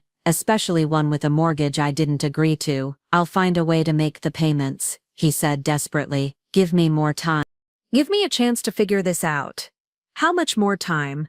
I asked. "Another month? 6 months? A year? How long am I supposed to wait while you figure out how to pay a mortgage you never should have taken out in the first place?" He didn't have an answer because there wasn't one. He'd been living beyond his means for months, supported by Sasha's parents and his own wishful thinking. Without that support, without a job that paid enough to cover the bills, without any realistic plan for changing his situation, more time wouldn't solve anything. "Mom, please," he said, and I could hear him crying. "I don't have anywhere else to go." The words hit me right in the heart, in that place where my love for him lived, where the memory of the little boy he'd once been would always reside. But I forced myself to remember the garage apartment, the mini fridge, the humiliation of being treated like a servant in my own home. I reminded myself that loving someone didn't mean enabling their destructive behavior, that sometimes the kindest thing you could do was to refuse to soften the landing. "You'll figure it out," I said. "You're smart and capable, and you'll find a way to land on your feet, but you're going to have to do it without using me as a safety net." I accepted the best offer, from a young couple with 2 small children who saw the house the way Jerome and I had seen it all those years ago, as a place with potential, a place where they could build something beautiful and lasting.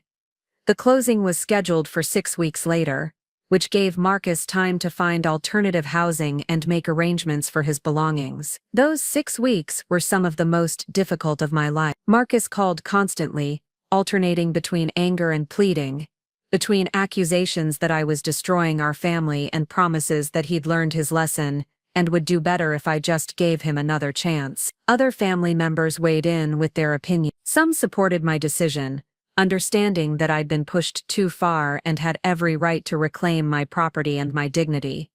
Others accused me of being heartless, of abandoning my own child in his time of need, of prioritizing money over family. The criticism hurt, but it also clarified something important for me.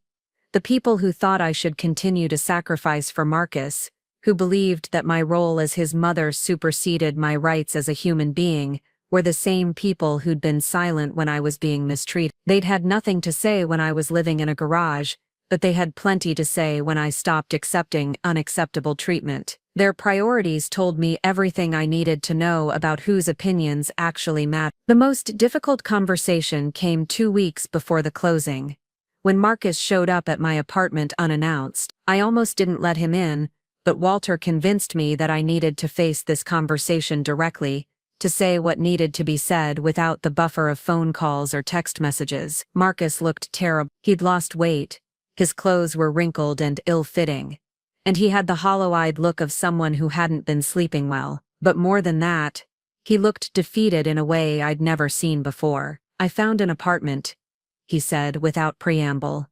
"A studio across town. It's not much, but it's what I can afford." "That's good," I said. "I'm glad you found something. I wanted to talk to you before I move out. About us. About whether there's any chance we can fix this." I made coffee, and we sat at my small kitchen table, the same one where I'd shared so many meals with Patricia and Walter, where I'd planned my new life and made peace with my choices. Now Marcus sat across from me, looking lost and young despite being a grown man, and I felt the full weight of what had happened between us. "I love you," I said, because that was the truth that underlay everything else. "I will always love you. But I can't go back to the way things were." "I know I screwed up," he said. "I know I let Sasha treat you badly, and I know I should have stood up for you. I was trying to keep everyone happy, and I ended up hurting the person who mattered most." It was the closest he'd come to a real apology, to taking responsibility without making excuses or shifting blame. It was what I'd been waiting to hear for months, but hearing it now felt bittersweet rather than triumphant. "Why didn't you stand up for me?" I asked. "Really? What was it about keeping Sasha happy that was more important than treating your mother with respect?" He was quiet for a long time, staring into his coffee cup like the answers might be floating there. When he finally spoke, his voice was barely above a whisper. "I was scared she'd leave," he said.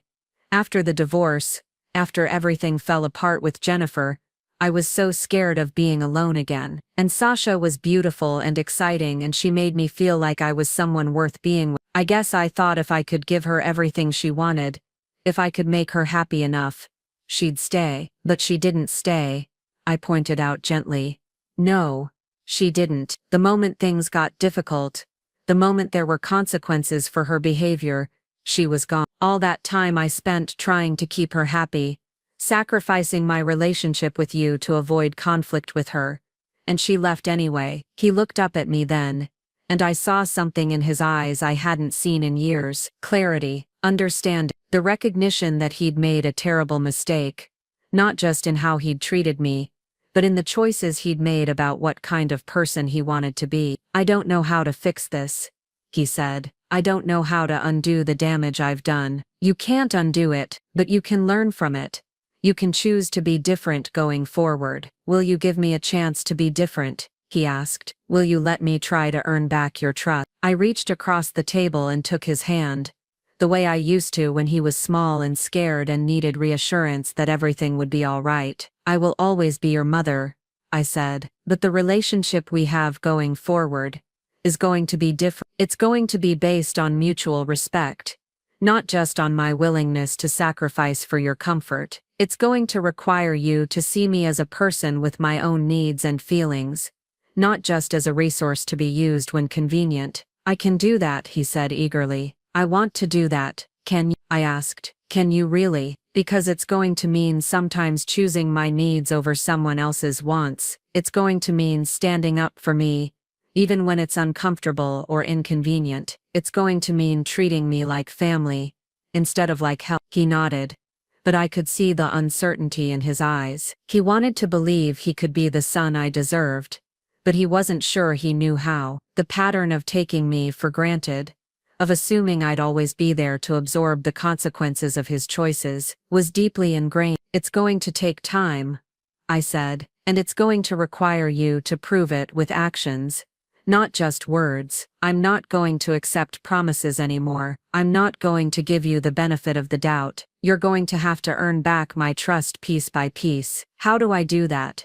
He asked. By being the man I raised you to be, I said. By treating people with kindness and respect, especially when it costs you something. By taking responsibility for your choices, without expecting other people to soften the consequence. By building a life you can be proud of instead of looking for shortcuts and safety nets. We sat in silence for a while, both of us processing the weight of the conversation. This was goodbye, goodbye to the old dynamic where he was the child who could do no wrong and I was the mother who would fix everything. Goodbye to the illusion that family love meant accepting any treatment, because blood relations excused everything, but it was also hello to the possibility of a different kind of relationship, one based on mutual respect and genuine affection rather than obligation and habit. Hello to the chance for him to become the man he was capable of being, if he was willing to do the work. I should go, he said, finally. Let you get back to your evening. I walked him to the door, and for a moment we just stood there looking at each other. He was my son, the baby I'd held and the child I'd raised, and the man I'd loved even when he disappointed me. But he was also a stranger in some ways, someone who'd made choices I didn't understand, someone who'd hurt me in ways I was still learning to forgive. Take care of yourself, I said.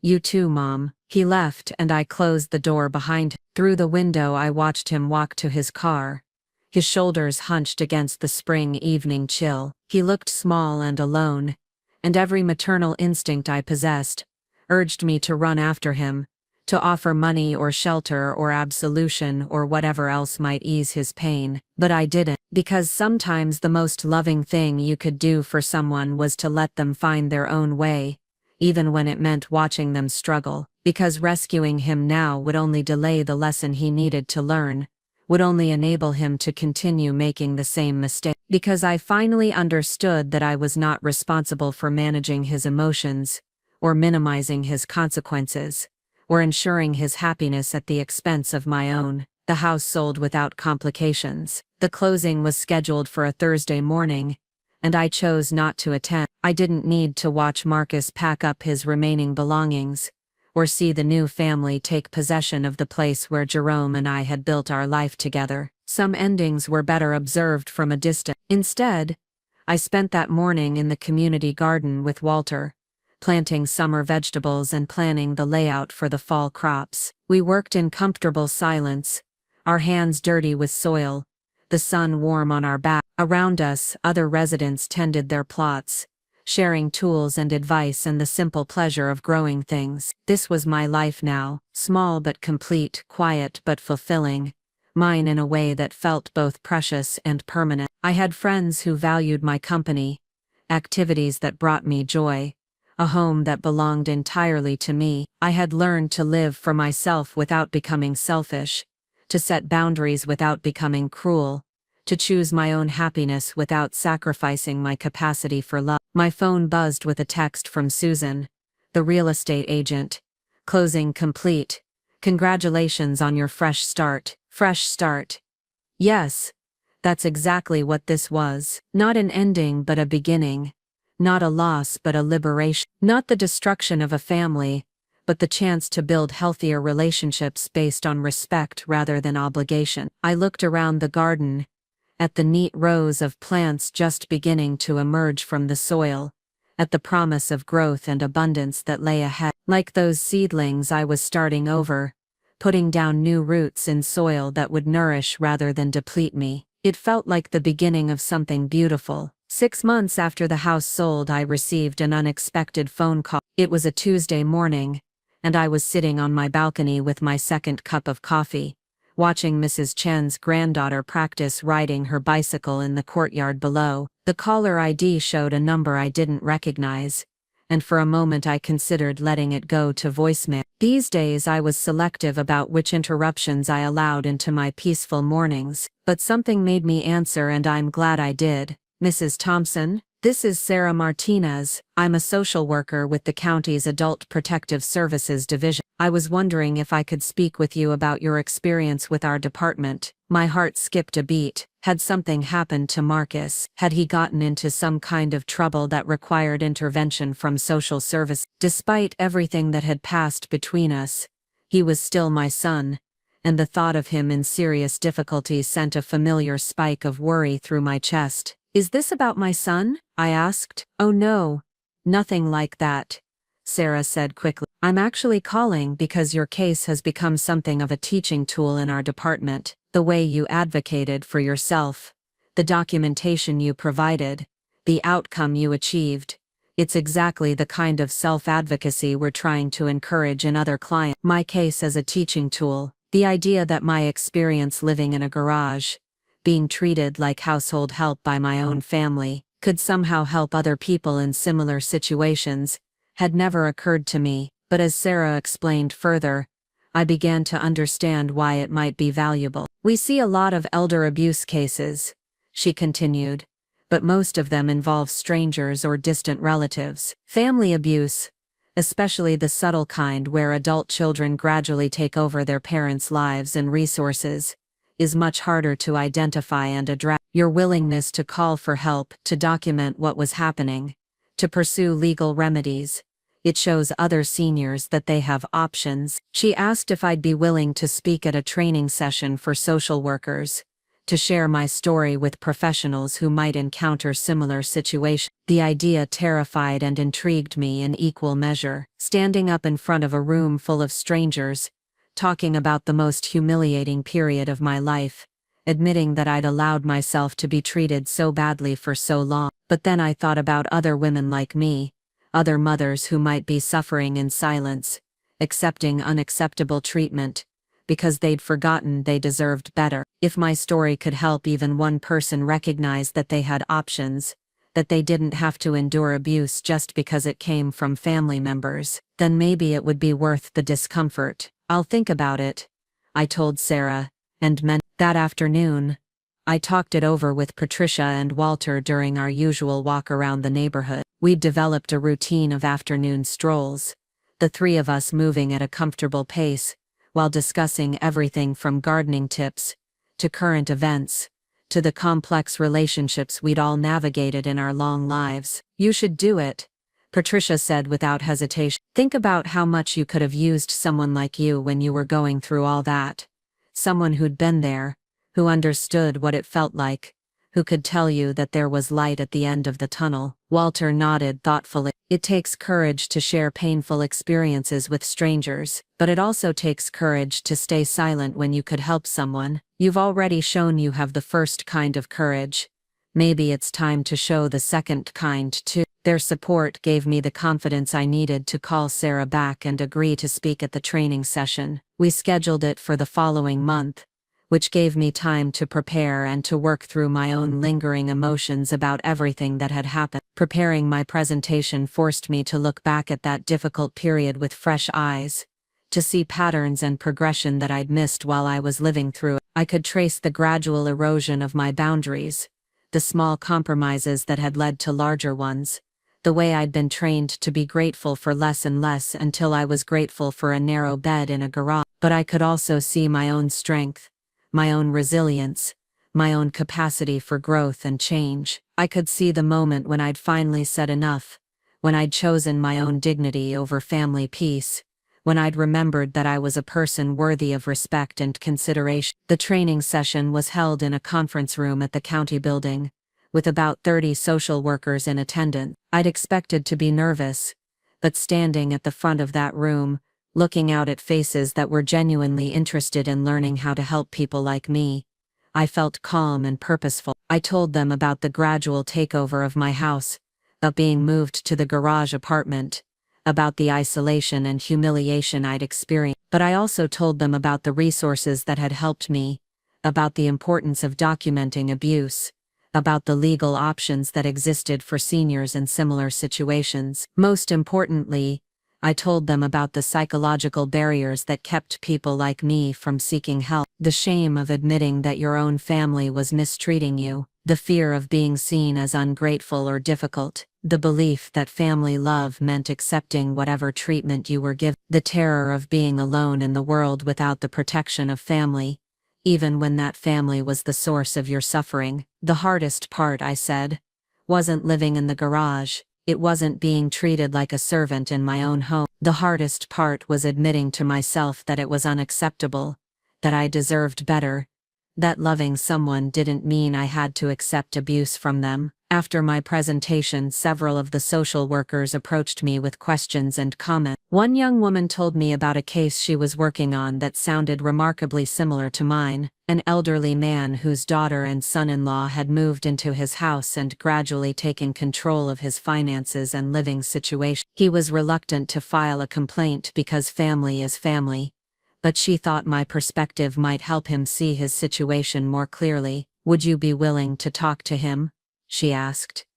"Not officially, just as someone who's been through something similar." That conversation led to another, and then another. Over the following months, I found myself becoming an informal advocate for other seniors who were experiencing family abuse. Sometimes it was as simple as listening to their stories and validating their experience. Other times it involved helping them understand their legal options, or connecting them with resources they didn't know existed. Each conversation reinforced my own understanding of what I'd been through, and why it had been so difficult to recognize and address. Family abuse was insidious precisely because it violated our most basic assumptions about love and loyalty. It was hard to see clearly when the people hurting you were the same people you'd spent your life caring for and protecting. But it also reinforced my conviction that speaking up had been the right choice, that protecting myself hadn't been selfish but necessary, that setting boundaries with family members wasn't cruel but healthy. My advocacy work led to an unexpected opportunity. The county was developing a new program for seniors experiencing family abuse,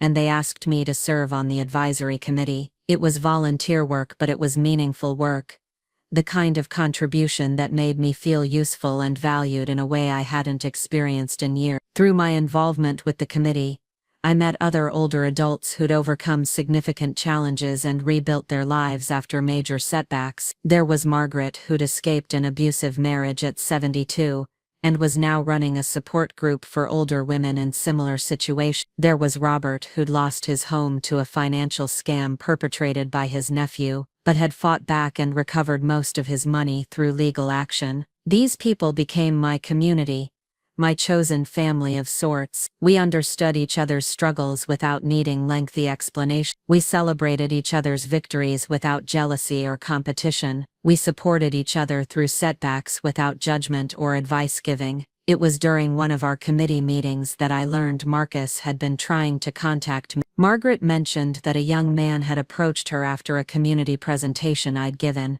asking if she knew how to reach me. He'd said he was my son and that he had something important to tell me. I wasn't surprised that he'd been reluctant to call me direct. Our last conversation had been cordial but cautious, with both of us acknowledging that rebuilding our relationship would take time and effort from both sides. In the months since then, we'd exchanged a few brief text messages on holidays and birthdays, but neither of us had pushed for more substantial contact. I decided to call him, curiosity overriding my caution. When he answered, his voice sounded different somehow, calmer, more mature, less desperate than it had been during those difficult weeks around the house sale. "Mom, thank you for calling. I wasn't sure if you'd want to hear from me." "I always want to hear from you, Marcus. I may not always want to help solve your problems, but I always want to know how you're doing." He laughed, a sound I hadn't heard from him in far too long. "That's actually what I wanted to talk to you about, the not solving my problems part. I've been thinking a lot about what you said, about taking responsibility for my own choices, and I wanted to tell you that you were right." He went on to explain that the months since losing the house had been the most difficult of his life, but also the most education. Without the safety net of my financial support, without the option of falling back on family resources, he'd been forced to confront the reality of his situation and make some hard choices about his future. He'd taken a job with a landscaping company, physical work that paid modestly but provided steady income and health insurance. He'd moved into a small efficiency apartment that he could afford on his own. He'd started attending a support group for people dealing with relationship issues and financial problems. Most importantly, he'd begun to understand the difference between love and enablement, between helping someone and hurting them by preventing them from learning necessary lessons. "I used to think you were being cruel when you refused to bail me out," he said. "I thought you'd stopped loving me, that you cared more about punishing me than helping me, but I understand now that letting me fail was the most loving thing you could have done." Hearing him say those words, hearing the maturity and self-awareness in his voice, felt like a gift I hadn't dared to hope. This was the son I'd always known he could be, the man I'd tried to raise him to become before life got complicated and relationships got tangled up in unhealthy patterns. "I'm proud of you," I said, and meant it completely. "It takes courage to face your mistakes and change your life. It takes strength to build something new, instead of looking for shortcuts back to what you had before. I learned it from you," he said. "Watching you leave that situation, watching you build a new life for yourself, watching you refuse to accept less than you deserve. You showed me what real strength looks like." We talked for over an hour, sharing updates about our lives, discussing his work and my advocacy activities, laughing about memories from his childhood that had been buried under years of recent conflict. It felt like talking to my son again, not the desperate man who'd mortgaged away my house, or the angry person who'd accused me of destroying our family, but the thoughtful, caring person I'd always known was in there somewhere. When we hung up, I felt something shift inside me, some tension I hadn't even realized I was carrying finally releasing. This was what healing looked like, not the absence of pain or the return to how things used to be, but the creation of something new and healthier from the ruins of what had been broken. A few weeks later, Marcus asked if he could visit me for dinner, not to ask for anything, not to try to convince me of anything, just to spend time together and continue rebuilding our relationship. I agreed, but with clear boundaries about what the visit would and wouldn't include. He arrived at my apartment on a Saturday evening, carrying flowers and a bottle of wine that he'd chosen carefully based on my preferences rather than his own. He complimented my home, asked thoughtful questions about my activities and friends, and listened genuinely when I told him about my advocacy work. Over dinner, which we prepared together in my small kitchen, he told me more about his new life. The simplicity of it, the way he'd learned to find satisfaction in small accomplishments and modest pleasures, the way he'd discovered that happiness didn't require luxury or status symbols, that contentment could be found in honest work and authentic relationships. "I'm dating someone new," he said toward the end of the evening. "Her name is Katie, and she's a teacher. She's kind and stable, and she thinks I'm a little crazy for giving up the house, but she respects that I'm trying to do the right thing. I'd like to meet her sometime," I said, and was surprised to discover I meant it. "When you're ready, when you think it's appropriate." "I'd like that too," he said, "but I want to make sure our relationship is in a good place first. I don't want to repeat the pattern of choosing a romantic partner over my family relationships. I want to be the kind of man who can love someone without sacrificing other important connections." As he prepared to leave that evening, we hugged for the first time in over a year. It was tentative at first, both of us uncertain about physical affection after so much emotional distance, but it felt real and honest in a way that our interactions hadn't felt in far too long. "Thank you," he said as he stood in my doorway, "for not giving up on me, even when I gave up on myself. Thank you for doing the work to become someone I can be proud of again,"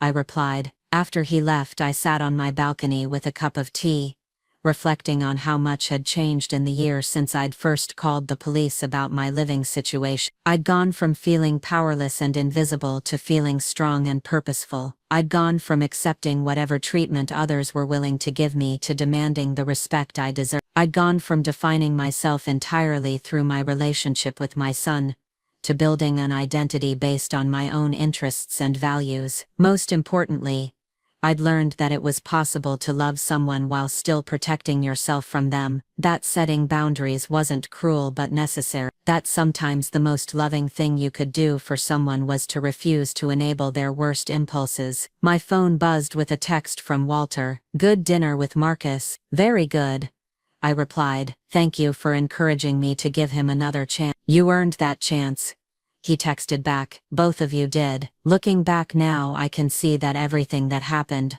all the pain and conflict and legal battles, led to something better than what we'd had before. Not easier necessarily, but healthy. Not without complications, but based on honest foundations, rather than unexamined assumptions. I'm not the same woman who signed over her house because she wanted to help her struggling son. I'm not the woman who accepted a garage apartment because she didn't want to cause family drama. I'm not the woman who ate leftovers in the kitchen while others laughed in the dining room. I'm Bertie Thompson, a woman who knows her worth and insists on being treated accordingly. A woman who builds her own life rather than living on the margins of someone else. A woman who loves deeply but not destructively, who gives generously but not self-sacrificially. And if my story can help other women remember their own worth, if it can encourage other families to build relationships based on respect rather than obligation, if it can show other people that it's never too late to stand up for yourself and demand better,